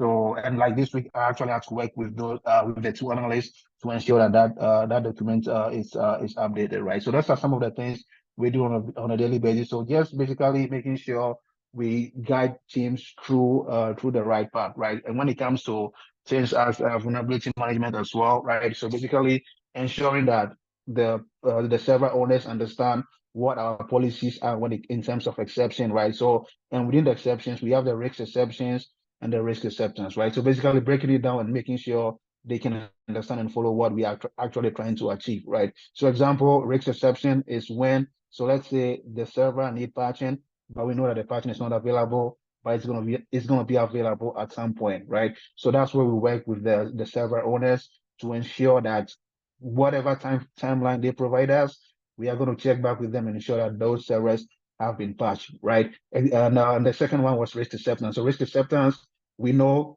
this server is actually vulnerable, but the patches are not going to be available because it might be end of life, right? So in that case, we have to make a business decision, right? Since maybe those servers might be so critical to the business need, we can't just take them offline, because if we take them offline, either it's going to break something or it's going to cost our business money, right? So that's where the risk acceptance comes in. So we have to work with those service owners to basically ensure that they understand the differences, and then the final, approval decision is going to be by the CISO. So the CISO is going to determine whether we want to accept that risk, which in 95% of the cases we do accept it, because if we don't, it's going to cost us money, right? So yeah, so basically that's the second the other job, right? So it's more a senior role. I have to manage basically work with the 2 analysts with my GRC partner, and the other one I'm actually a GRC analyst, and so I basically do the same things on both jobs, right? So I do policy reviews, I do vulnerability management, third-party risk management. I mean, you name it, and I'm there, right? So these are some of the things we do, right? And mind you, I've been doing this since 2022, so it's been only 2 years, even though you probably think I've been doing this for like 10 years from the way I speak. But it's all, thanks to the training I got from Eretmis, right? And without Eretmis, like I wouldn't be where I am. So, and that's why, I'm looking forward. I always look forward to being on this chat and also encourage and push others that are coming behind us because, and as I said earlier, if I am able to do it, right, without no background, no experience, if I'm able to do it coming from a healthcare background, trust me, anybody on this call can do it. It's just a matter of putting in the work and making sure, you make yourself available for all the sacrifices that's going to come your way. So I think, hopefully that answers the question. Yep. Thank you so much. Yeah, as you can see, the team, they are asking a lot of questions. They are very excited about their presentation. And as you see, we only have so much. We are running out of time, and we'll definitely have to do a part 2 of this as well. We have this actually discussion structure. We initially started talking about the introduction and background. We'll go into the tools and techniques, what we are currently talking about. We'll go to skills and training that is required to do that. And we'll also talk about work-life balance, right? And also how to prepare yourself for a GRCO. And also at the end of the day, we'll wrap it up and talk about some of the organizational culture and fit. We'll talk about the future of GRC, and we'll talk about some personal insight experience and final thoughts. So we have this broken down to different domains, but because of time, we will definitely have to split this. We'll probably do one last round, and depending on the time, we'll see if we can wrap it up. Thank you so much, Michael. So now let's pivot to, I think Kingsley had to pivot and go do something else. So Divine, if we can pivot back to you and you can tell us within GRC, right, is there any specific area you are currently concentrating on? Or you are currently focused on so the team will know? No, right now I'm not focused on any general area of GRC. Although in the course of doing my evaluation, we're looking at compliance, we're looking at different areas of other areas that has to do with policies. So some of the issues we ran into are policy-based issues, where some applications have not been evaluated for over 2 years. And they come back to find out there's really no clear-cut policy on how often those applications should be evaluated. But considering the current attack environment, how ferocious it is, it wouldn't make sense for you to leave an application for over 2 years, especially in an environment where you're dealing with payment card data, you're dealing with privacy issues. So we had to review policies and all of that to ensure that everyone is in compliance. And that is why we're doing the migration to make sure that every single application is properly evaluated before we close them out. So we know that at least within the first 1 year, every application is in compliance. All right. Thank you so much, Divine. Mike, if we can have you back for 10 seconds, I think, so you talked about compliance. I think that team will be very beneficial if the community will know within your company, what are some of the compliance frameworks that you do every year? PCI, SOC 2, can you let us know which compliance frameworks that you do every year? Yeah, absolutely. Yeah. So, yeah. Okay, yeah. So so for one company, we are in compliance with SOX because we actually looking forward to going public. So basically we are acting as if we are a public company. So we do SOX compliance, and I'm part of the audit team for SOX compliance. And for the other, we do SOC 2 and we do ISO. So yes, and I manage the ISO, and then my other partner manages the SOC 2. And as I said, we basically work in support of each other. So whenever there is a SOC 2 audit, basically I help her get through the SOC 2 audit. And when we have our ISO audits, she also helped me, get through the ISO audits as well. So these are some of the things, we do in compliance as well. And also, as I said earlier, we manage our policies. As we know, when it comes to compliance, everything starts with the policy, right? Because without the policies, there's no way, we can actually function as a company in terms of cybersecurity. So we are actually in charge of making sure we have those policies in place and that those policies are actually updated, right? So for our documents, so basically for our policies and standards, we update those on a yearly basis, right? And then processes, we do those on a 3 years basis. So basically ensuring that the company has policies in place, and then those policies are always up to date. maintain and actually have all the inputs necessary, to make it to the final version. So we do have a policy review process, right? So which I didn't get into. So basically, whenever a policy is due for update, which is also part of compliance as well, we reach out to the policy owners, work with the policy owners, and then make sure those policies are updated. And then once those policies are updated by the policy owners, we push it for the next level, which is going to be the review from our Director of Information Security. So Director of Information Security reviews, approves, and then it goes to the CISO, right? So our big information security policy has to be approved by the CISO, but like standards and processes just needs to be approved by the Director of Information Security, right?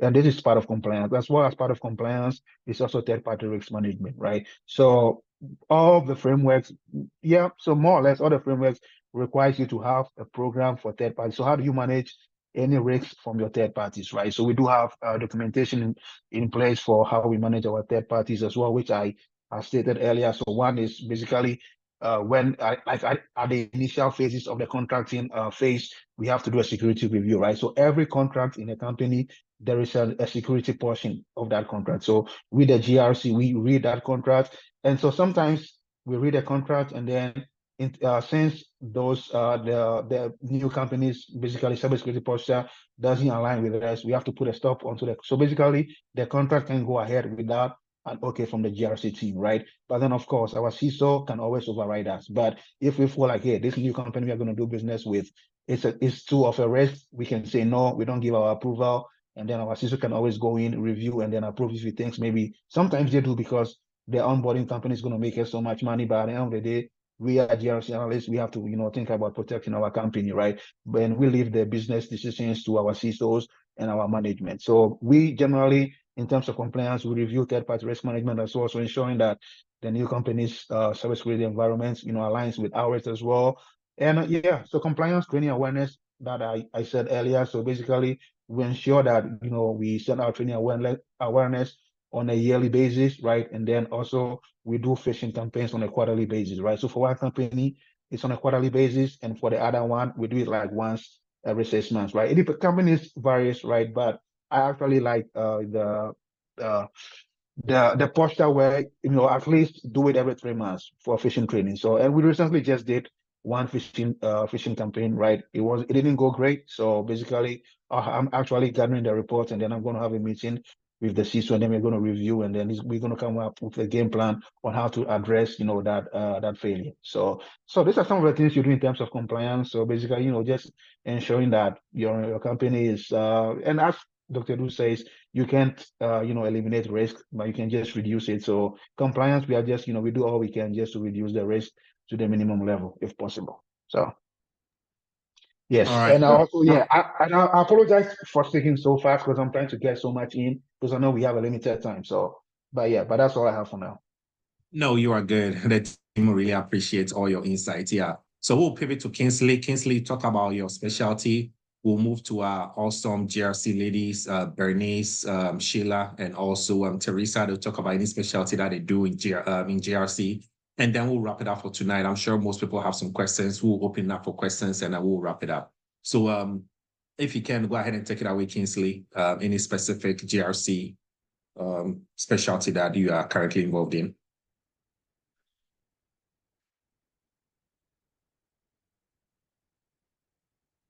I think probably he's on mute or trying to organize himself. I know he had other engagements this evening. Okay, I think Kingsley already spoke. Divine already did. Mike did. So yeah, let's start with you, Sheila. I didn't speak. Oh, you didn't? Okay, I'm sorry. Divine, please go ahead. I think I meant Divine. I'm sorry. So Divine, go ahead, please. So in GRC, I'm specializing in the payment card industry because cybersecurity is a very big umbrella with several branches. GRC is one of those big branches of cybersecurity, and under GRC, there are several other sub-specializations.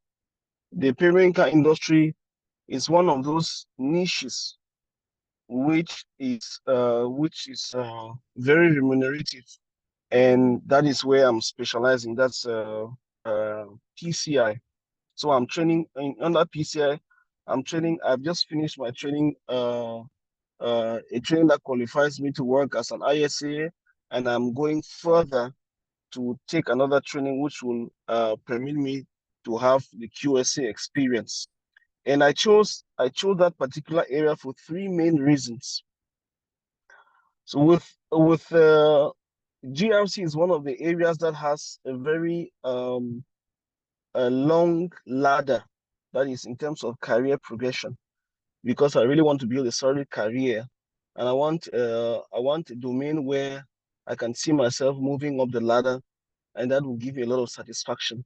So in the as a PCI expert or PCI subject matter expert, I can see myself moving from one level to another.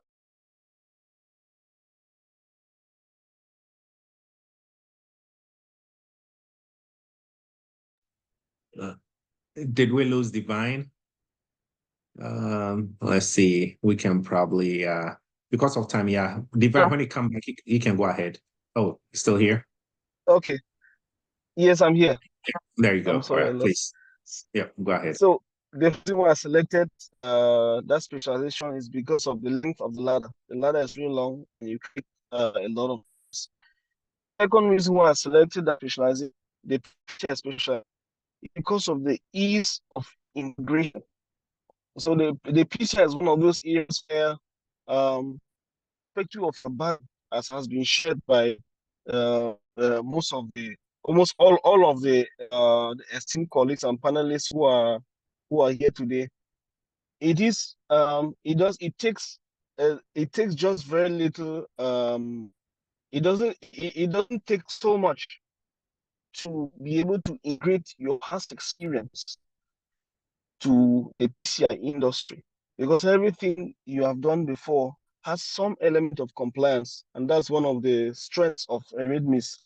They help you to take all your previous baggage, to doctor it, and to adapt it to PCI industry. So it is very easy to integrate. You're coming from healthcare, whether you're coming from management like myself and so on, the PCI specialization is great. The third reason why I chose that specialization is because availability of training and support. It is true that PCI is a very small niche, and there are very, very few that are accountable, like one or two. I don't even think there is a second one after a reading that gives you a very edge-cutting training and in-depth understanding of the industry. But then when you come to Eretmis, everything becomes easy. The training is there, second to none. And most important, the support that you get from the academy, from the training, from the promoter, and so on, and also the contacts that you get, the links that you get, the network that you build for yourself. That is one of the pull factors, and I think the biggest pull factor for me also, because almost all of us, especially those who are on this call who are still in training, you probably came into cybersecurity from another field, or you haven't done cybersecurity probably from elementary, from college level. You're coming to cybersecurity with a knowledge from a different industry or from somewhere else. So the support that is provided by Eretmis, it's one of the biggest catalysts that you need to be able to sail through. And that for me was a big pull factor. The last but not the least, and I think the most important pull factor that sent me to this specialization also is the fact that the PCI is by far, I think, my opinion, the most lucrative area in GRC. The salary is good. Let's not tell ourselves a lie. The money also attract me.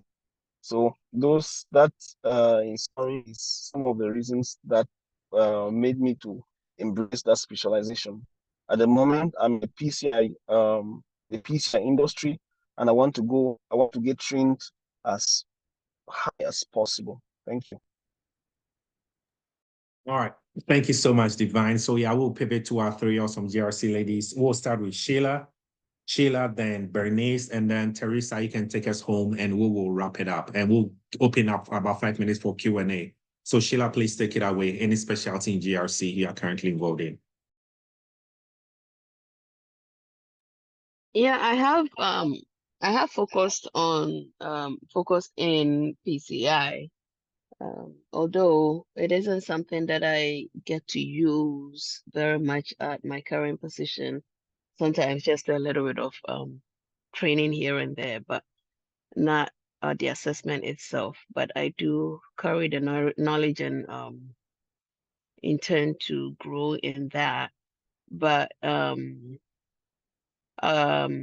it comes to what I do now, our main goal that we're trying to expand is there's a lot of stakeholders that don't have IT or do not have great cybersecurity programs in place. And so the risks, when you do a risk assessment, their risks is like up the roof.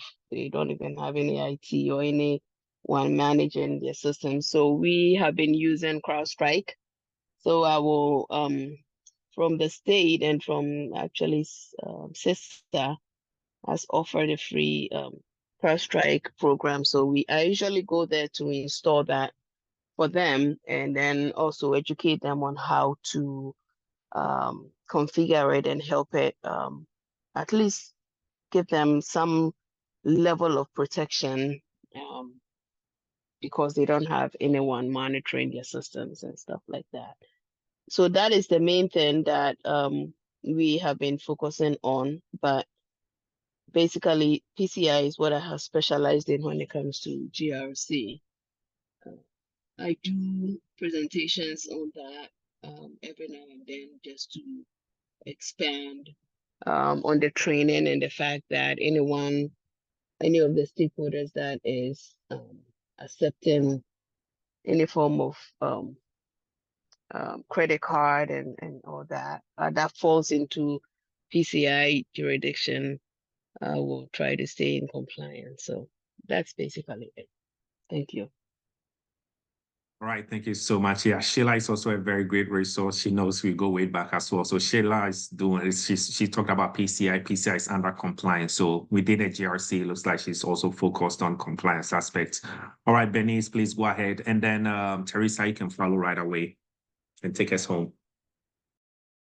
Okay, so for me, we have the GRC office or GRC department. So we have the governance, people in charge of policy. We have the compliance, the team that ensure that whatever we are doing within the cybersecurity department, we are in compliance with this risk management framework.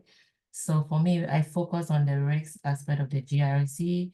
So as an ISO or Information System Security Officer, I'm in charge of risk management for my assigned systems, kind of coordinate with our stakeholders, our system engineers, system admins, system owners, to make sure that the risks that I identify through my vulnerability scan analysis are being documented and work with my stakeholders in terms of how they can remediate. And if they cannot remediate, what's the way forward? If they need a risk acceptance, we document that, send it to senior leadership for approval. So I kind of document risks associated with all my assigned systems. I also do security impact analysis, as I said earlier, for any change that is happening in my system. It could be adding of software, moving to the cloud and all those. I have to do analysis, so it's kind of risk assessment for the change and document the risks, present it to management, and they make the final decision and approve before the change is being implemented. So I'm focused on the risks, documenting risks for all my assigned systems, and before it gets approved or whatever change or whatever decision management will have to do. So I kind of start with, so before any system gets implemented or operate in the federal space, you have to go through the assessment authorization, which is popularly known as the ANA. So as an ISO, before any system gets approved, I take the system. If it's a new system, we go through the process. If it's a system that already exists, we make sure that the ATO, the authorization to operate, is being maintained. So if it's a new system, we go through the assessment and authorization. We have the RMF steps, 7 steps that I take the stakeholders through the step. It's a new system. I meet with them, take them through the process, what is needed before they get the ATO. And after the system get the ATO, we continue to monitor the controls that have been implemented for the system, work with assessors to make sure that the controls are implemented correctly, operating as intended, and if there's anything that needs to be fixed, we call it finding from the assessors, we document the risks and continue to monitor. If it cannot be remediated, I do point management to track the findings. So we can get findings for our system through audit, independent assessors, or we can even identify findings through the continuous monitoring. It can even be documentation not being up to date. And if it cannot be remediated within the timeline, we have timeline for all findings or vulnerability that has been identified. And so we prioritize our findings and we track them. We have a timeline for critical findings. It has to be remediated as soon as possible or within 30 days. So if any finding cannot be remediated between those timelines, I do point management, track them until they are remediated or validate any evidence provided by the stakeholders. Could be an engineer, could be the system owner, and close at the point. So pretty much I'm on the reg side of the GRC, documenting regs for management to make decisions.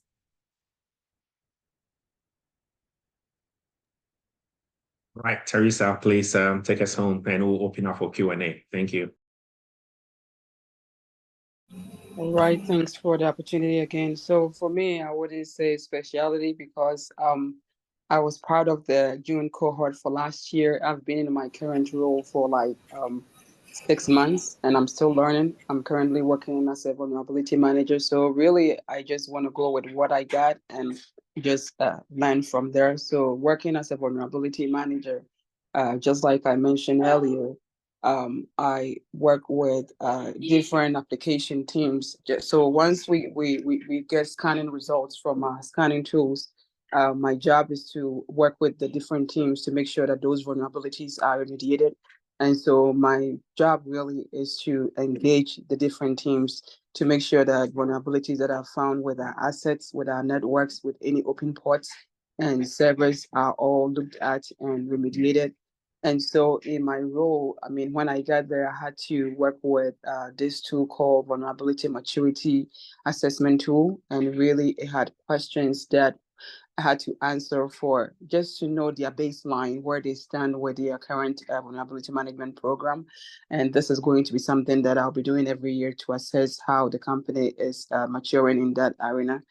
And so, and also I've been responsible for drafting policies and procedures on how these vulnerabilities will be managed and remediated. And so how I engage with the different teams and how these vulnerabilities will flow once they are identified. So that is where I found my first job and I'm just learning from there. And I believe with time, other opportunities will offer me to find a niche. But what I'm learning right now is just working as a vulnerability manager. Yeah, thank you. And one thing I just want to say is that if anybody is on here and not decided this is the right place, just being the last speaker, I just want to just look no further because all that we are saying are not stories. I came with nothing and I left with something, you know, right after the internship. I got my job, I think, a month after or so. So it's not stories. You can make it. Just devote your time, sign up for the internship, do all you can at that stage. Just make time and just get a lot from the internship and run with it because the internship gives you a whole lot more that you don't have to question your skills looking for a job. So that's all I can say. Thank you.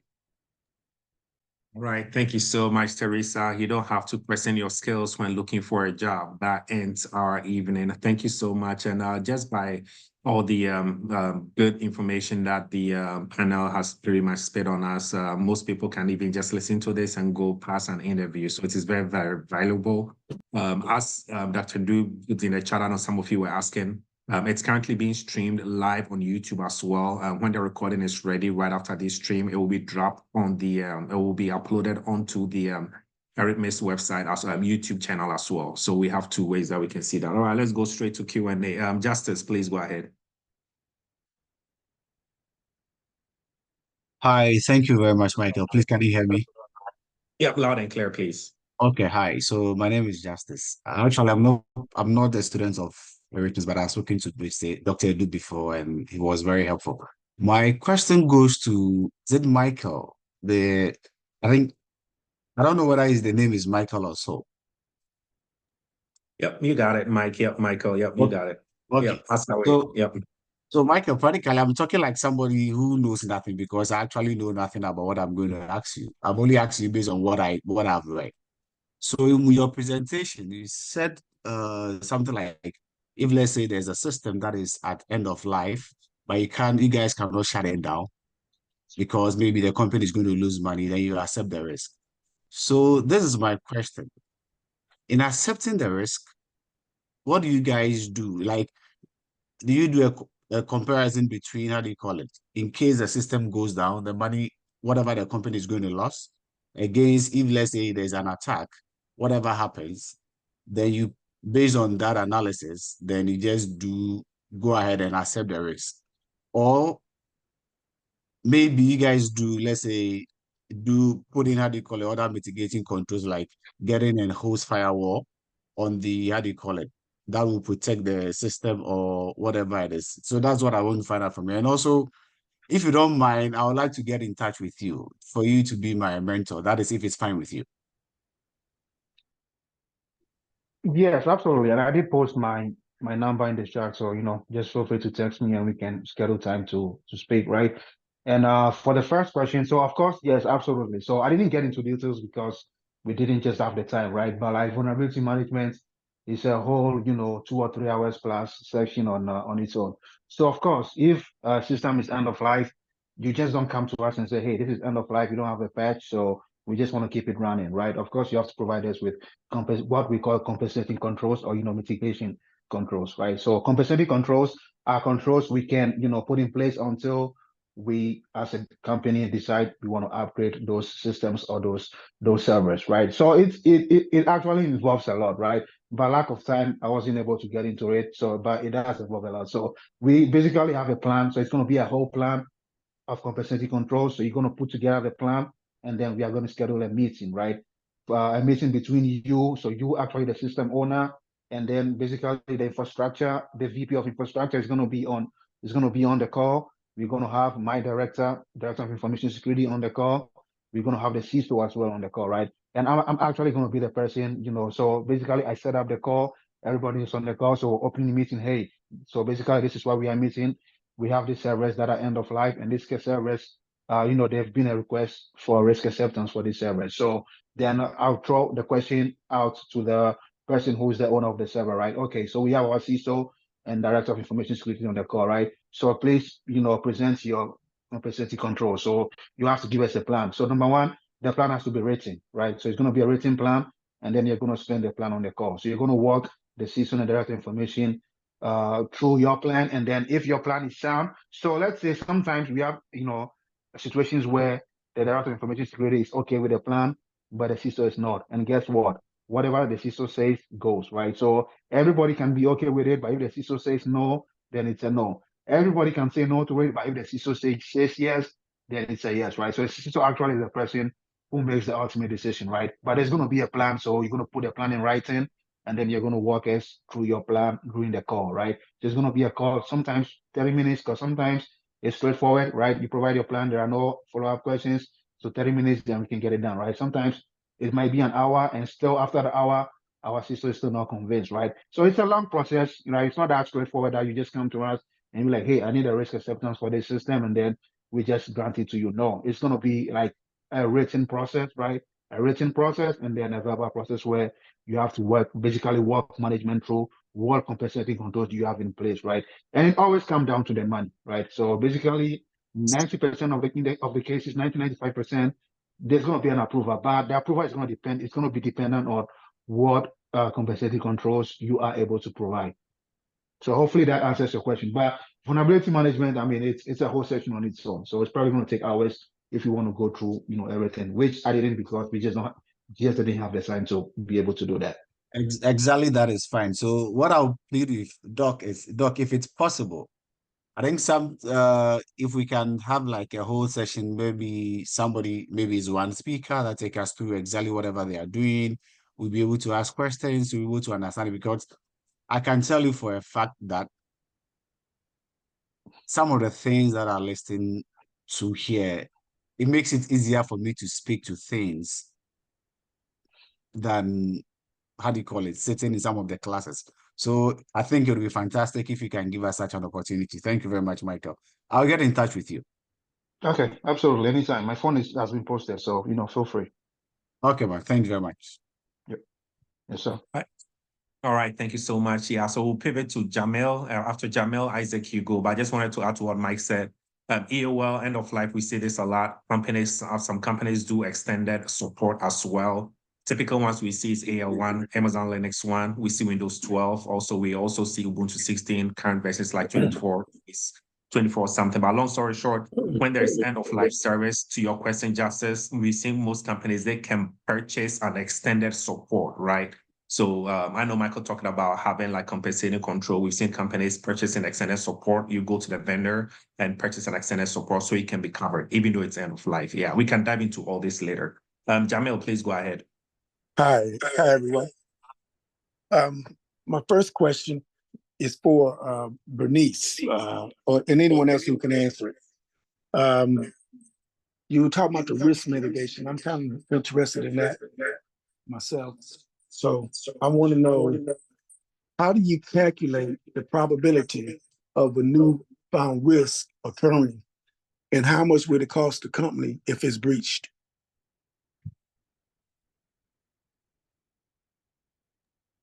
Can you repeat? I think that you were breaking up a little bit. Okay.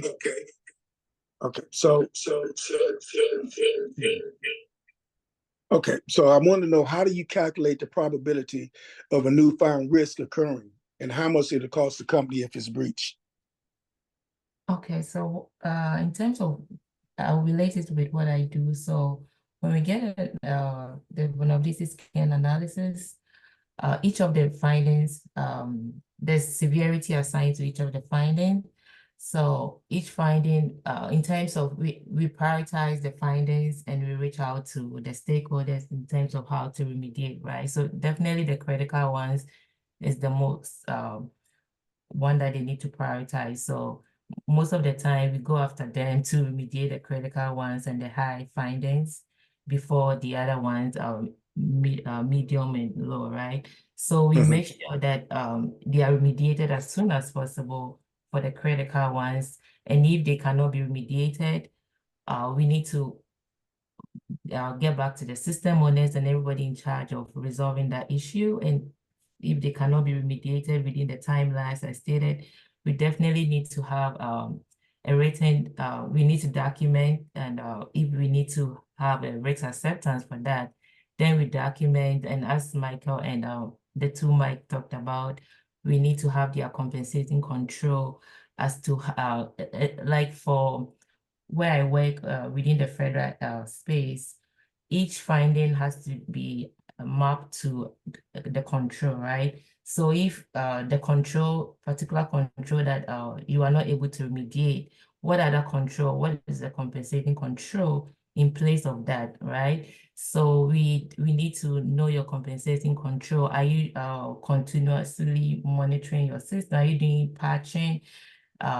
We need to also talk about audits review to make sure that you are reviewing your audit logs to know who is coming in and out of your system, to make sure that we don't have any anybody outside the system or whoever needs to have access. There's no any external person who has logged into the system. So that's how they're able to, in terms of reviewing your logs, that's how they're able to identify or make sure that the system is not being breached or there's no attack. So we prioritize critical findings and make sure that they are resolved and to avoid any breach. And as an ISO, I also do quarterly meetings, work with the stakeholders and review our audit logs, review accounts, users account to make sure that only the right people who have been assigned to the system are the ones that logged in within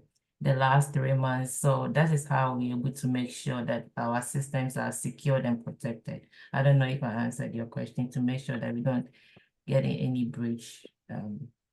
Okay, so you're working within the PCI framework only? No, I work, I'm a federal contractor, so I support one of the federal agents. Okay, so I'm going to rephrase the question. I know that in some companies they have a risk tolerance. So if you want to put in a system and it's going to cost them so much money, if they ask you, well, is this going to be worth it? If it costs, in other words, if they get hit by the risk, if it costs less than installing the system, how do you give them that probability number? Okay, so the chances of it occurring and how much it would cost in order for them to make that decision. Okay, so I'm not involved in that process. So mostly as management that make the decision in terms of rates to accept rates. So in the rates that I do, we don't put monetary value on that. We just document, do our findings and present it to management to make their decision whether to accept the rates or not to accept, or to give the system an authority to operate. So what I do in terms of risk management, we do not assign monetary values. Okay, understood. Now, I have the other question for Mr. Michael Yaboa, if I may. I have a series of questions. I hope I'm not trying to take up all the time, just let me know. But could you give me an example of a compensating control that you developed and applied? I mean, I know what a compensating control is, but in a practical sense, I think that's what the last gentleman was kind of saying. He wants a practical example, something you can kind of wrap your mind around. So that was one question. And then I wanted to ask, when you're doing your policy review, besides new revisions and administrative errors, what are you looking for? If they've already been approved and reviewed in the previous year. So is it just, you're going to review them every year just to be reviewing them and show that you've looked over the same policy again? Okay. And the other question is, how tolerant is the company while adjusting, when you first get on the company, how tolerant is the company while you're adjusting to the company's nuances and the learning curve? The other question is, how are you managing your time with 2 jobs? Yeah, man. I mean, that's a lot of questions. Yes. Okay. So for the last one, as Dr. Du said, like I have a senior role in one, and for the other, right, it's not a senior role, but I actually just work with my manager, so he actually, gives me more leeway. So I'm actually in charge of my time over there as well. But with the senior role, I'm actually in charge of my time, right? So for most of the meetings, I actually schedule the meetings, so I schedule it around my other job, right? So just to make sure to not create no conflicts. So that's that's the advantage about having the senior role in the other job.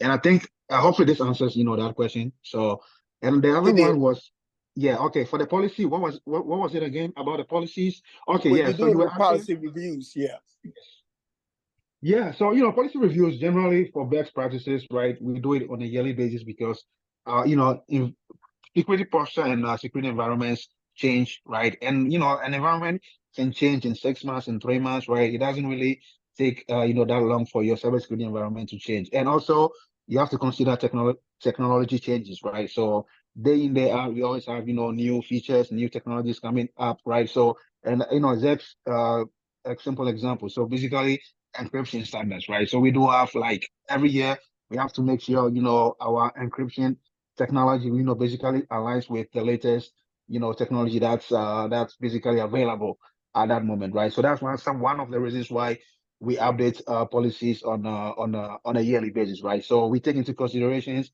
the cybersecurity environment of the company, and then also the technology changes as well, right? And also you do have people leaving companies and people coming in, and everybody maybe, okay, so let's say a policy was owned by engineer X, right? But engineer X happens to leave the company, and next year you do have another engineer, right, coming into the company. Every engineer, coming with their own perspective, their own ideas.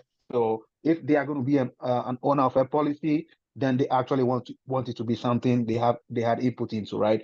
And then in that sense, they can say, okay, I do own this policy because I helped update and reviewed and make sure we maintain it. So you have to take into considerations various factors. So hopefully this answered your second question. I forgot the other two questions. So if you want to could ask, you give a real life example of a compensating control that you had to use in your job?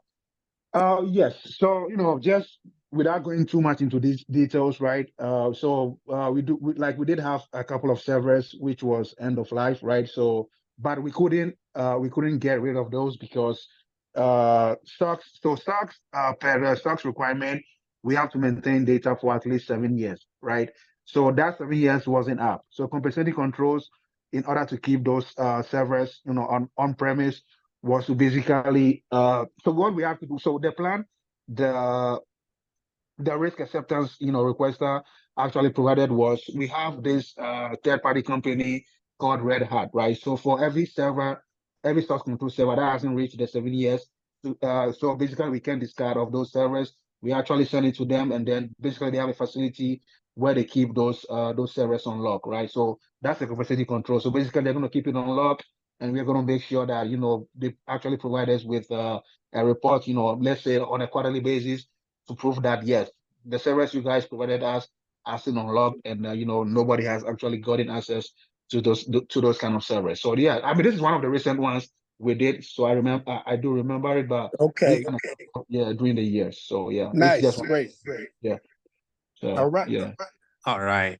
Thank you so much. I know we have a lot of questions coming through, unfortunately, because of time. So Isaac, can you please ask your question? Phoebe, Michael, Enim, and also Frank. So Isaac, Phoebe, Michael, Frank, and that's it. We'll wrap it up for tonight, please. Thank you so much. All right. Thank you, Michael. My question goes to Professor Michael Yeboah. And kind of Jamil kind of asked my question. I was going to ask a question on policies. As to how often you do policies, and what goes into these policy reviews, and what will normally trigger a policy review.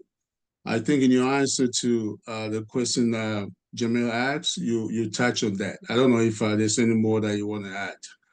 Thank you. So basically, right, policy review process. So basically, as I said, policies and standards. So we have our mother policy, which is the information security policy, which is a policy I own, right? So myself and the other GRC person, we do own that policy. And then under that policy, we do have our various standards. And the standards have different policy owners, right? So basically, we use, so for the policy process review, we use the GRC tool, right? So for one job, we use Zen GRC, and for the other, we use OnSpring, right? So basically, once the policy is due for update, the tool is actually going to notify you. So it's going to send you an email to let you know, hey, like let's say in the next, well, depending on however you set it up, it's going to, let's say sometimes, we give ourselves maybe 3 months, enough. So at least we have enough time to update, so that way the due date doesn't overlap, right? So like in 3 months, the GRC tool is going to notify us that, hey, this policy is due for review. So then what I do next is I set up a call. So basically, number one, I identify who the policy owner is. So all I have to do is just look into the policy, and the policy owners are listed in the policy, right? So I reach out to them. We set up a call, a Teams call. I pull out the policy on my screen. They also pull it as well, right? Screen sharing, and then we do the review. So if they own the policy, then whilst we are in the meeting, we do the policy review. And if we GRC, we have any inputs, then we provide the input. But generally, they are experts of their own policies, right? So sometimes we might have some little inputs here and there, because as I said earlier, GRC, we do a little bit of everything. So we actually have to have a little bit of knowledge in all areas, right? So sometimes we come in and we provide, some guidance or some advices, right, on how to go about certain sections during the policy review. But ultimately, they are the policy owners, and they are actually, the people providing the actual, reviews and their ideas to enable for us to move the policy forward. So once we are done with that, right, I'm actually going to, so basically I create a ticket within the Zen GRC tool. So I'm going to push the policies. It's going to go to the Director of Information Security, who is going to review it. If everything is okay with him, he's going to push it ahead to the CISO, who is going to approve, right? But let's say if the director reviews and feels like, hey, like I need more clarification on these sections, he's going to put a comment in the Word document, right? So everything is tracked, right? So every changes you make to the document is going to be tracked. Everything is going to be showing, so we know who touched the document last and who made the last update, right? So the director information is going to make his updates if he needs more clarification, and then he's going to kick it back. He's not going to approve it. He's going to kick it back. So once he kicks it back, I'm going to get together with the policy owners, and then we are going to work on the suggestions our director provided, right? So it's a process, right? It's a cycle. So we're going to do it so the director is comfortable, then he pushes to the CISO reviews, and CISO approves, right? So we do this only for the big information security policy. But for standards, the last approval is going to be the director. So if the director is not comfortable with it, he pushes back, we fix whatever suggestions he provided, we push it back to him. Once he approves, it becomes the standard for the company for that year, right? And then next year, 3 months prior to the due date, is going to, notify us again. And sometimes we just open up the policy. All we have to do is just change the version and, maybe a couple of names, maybe some people left the company. So that's all. So sometimes we don't do minor, like major changes. It's just like there's some few changes, maybe change the date and then change the name. That's all we do. So it's not all the time that we have to do big changes for our security policies. All right, thank you very much. Yeah, Yes, sir. all right. Thank you so much, Michael. Phoebe, please go ahead.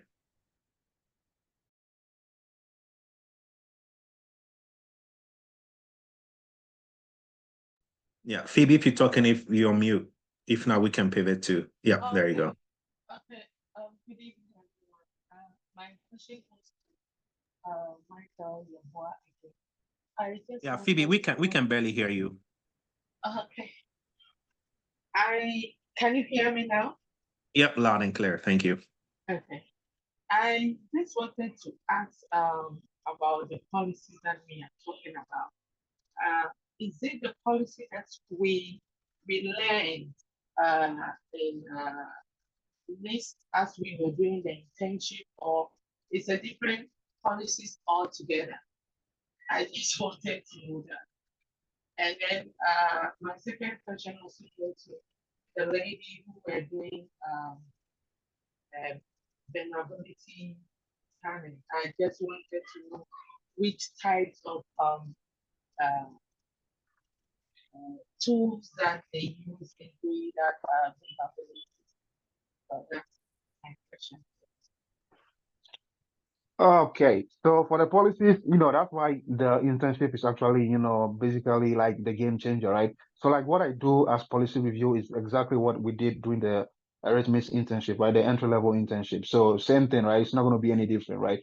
So you open up the policy, you see who the policy owners are, and then you just work with them, right? So the only difference is I'm just doing it with more frequency on a higher level. But like what I do with Eretmis in terms of policy review, is the same thing that I'm currently doing in my role, like nothing less, nothing more, right? Only difference is, you do more of those, and I'm doing it on a higher level. But yeah, it's the same thing. So like the one is actually you were actually the person, right, updating those policies, which is a good practice, right? But like once you get into a company, well, I don't know how every company works, but for like the companies I've worked for so far, for like most of our policies, we have owners, right? So we just work with those owners just to make sure that those reviews are done. So basically, so some of the policies you did during the internship, so access control policy, password policy, business continuity, right, disaster recovery, those are the same policies, right? It's not like I'm doing a different policies from what you guys did during the internship. It's the same thing because I also went to the internship, so I can speak to it. So it's the same policies, right? Nothing different. Thank you. All right, thank you so much. Michael and Neem, please go ahead. Hi, good evening. Hi, can you hear me? Loud and clear, please. Thank you. Okay. All right. So I just want to say that well, I'm a current student and I'm about to start the internship tomorrow, and I started studying with Eretmis Academy from 1st January. So I intentionally timed myself to start on 1st January, so I can always remember, where I started from. And what I want to say is that I'm always trying to encourage anybody who is on here that is contemplating getting on board that Eretmis is a good place to be. The support system is rich. I would like to say that Dr. Du is the first point of call if you need any help, and he's an appointment away. You get on the website and book an appointment, and you can always talk to him. Additionally, I have direct access to Michael Yeboah. I'm in Atlanta here, and I can tell you he's a rich resource for me. So I believe equally there are other panel members who also be if you reach out to them. So in summary, all I'm trying to say is that if you're contemplating, get on board, because the system, the support system is there for you, and the study materials are also there. So I've learned so much, and I want to encourage anybody who wants to do it to just jump on it. All right, thank you so much, Michael. I think we'll end with Frank. There's some few questions in the chat. We'll go ahead. So Frank, Pro here, PCI Pro. Please go ahead, Frank. Hi, everyone.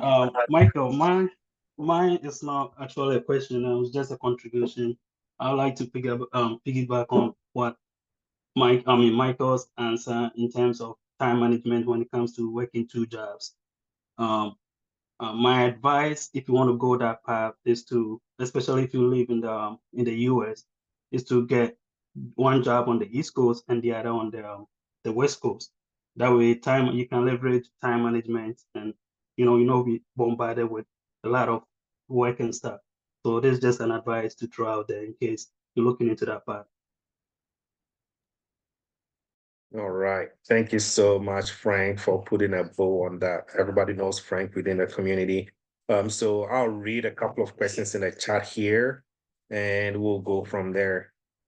I think, let's see the first one. Daddy, look.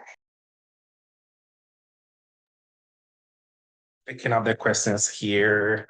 So someone is asking, give me 1 second.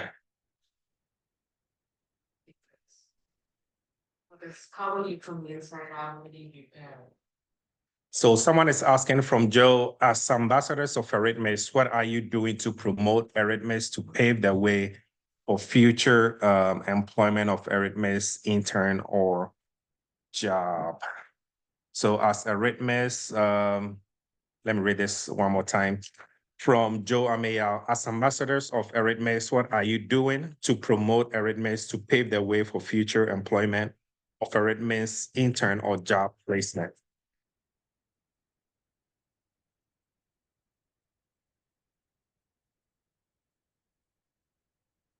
So yeah, I'll probably take this one because of timing. Yeah, so this is a community, very inclusive. As you can see, people joining from all over the globe, right?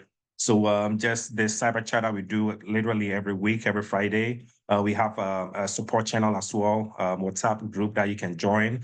We also have our YouTube. So every single recording is posted on YouTube, of course, apart from our live version. So these are all avenues we promoted. You just share, invite some friends, let them join. We have some people who literally got jobs just by listening to Cyber Chat, right? They call us all the time. So we also post a lot of insights in our our WhatsApp channel as well, daily cybersecurity news. We have some members of the community as well. Whenever they see anything within the community, they post that in the chat as well. And if you are subscribed to Eretmis as well, we do push out newsletters in the form of email about whatever is going on. We break down topics and stuff like that, right? So there are so many avenues that we contribute to the community as well.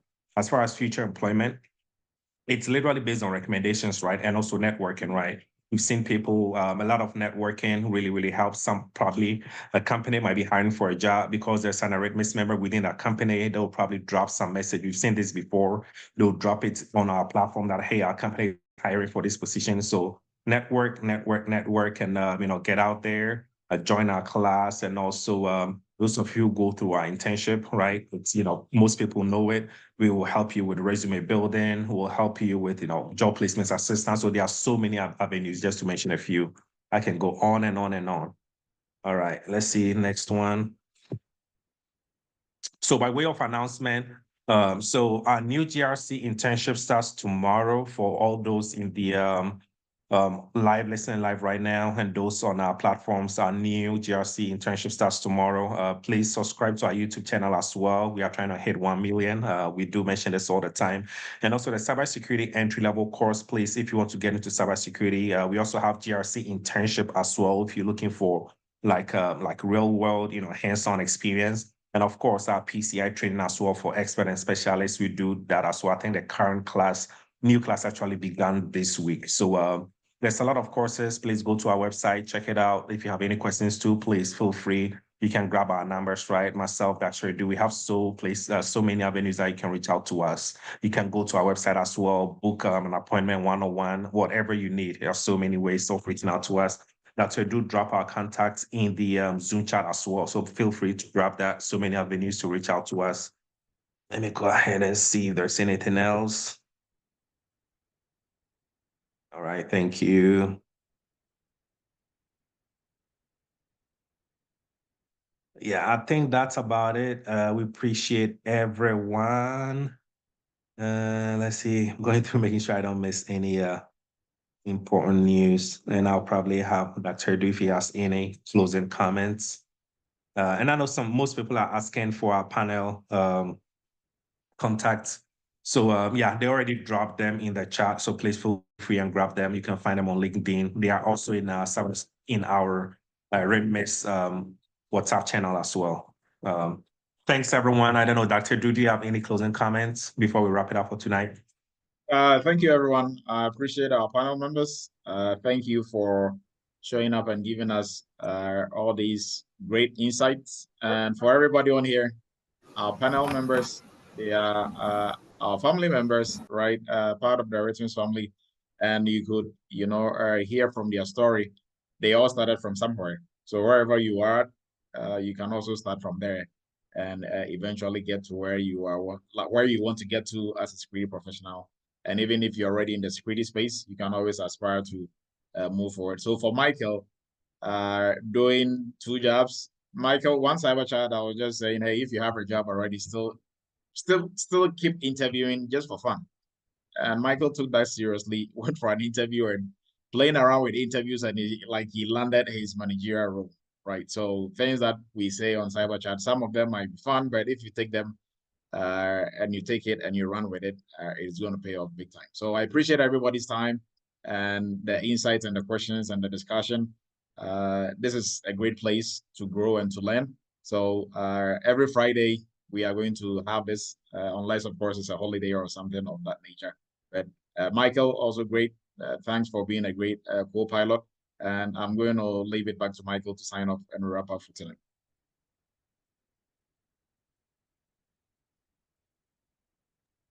All right. Thank you all. Thanks for attending. We'll probably do a round 2, like we said, Phil. So please keep an eye out, our emails and all our communication channels. Until then, stay secure and stay compliant. All right. Eretmis family, good evening or morning, everyone. All right. Take it easy.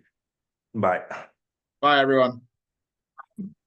Bye, Dr. June. Bye, Mike.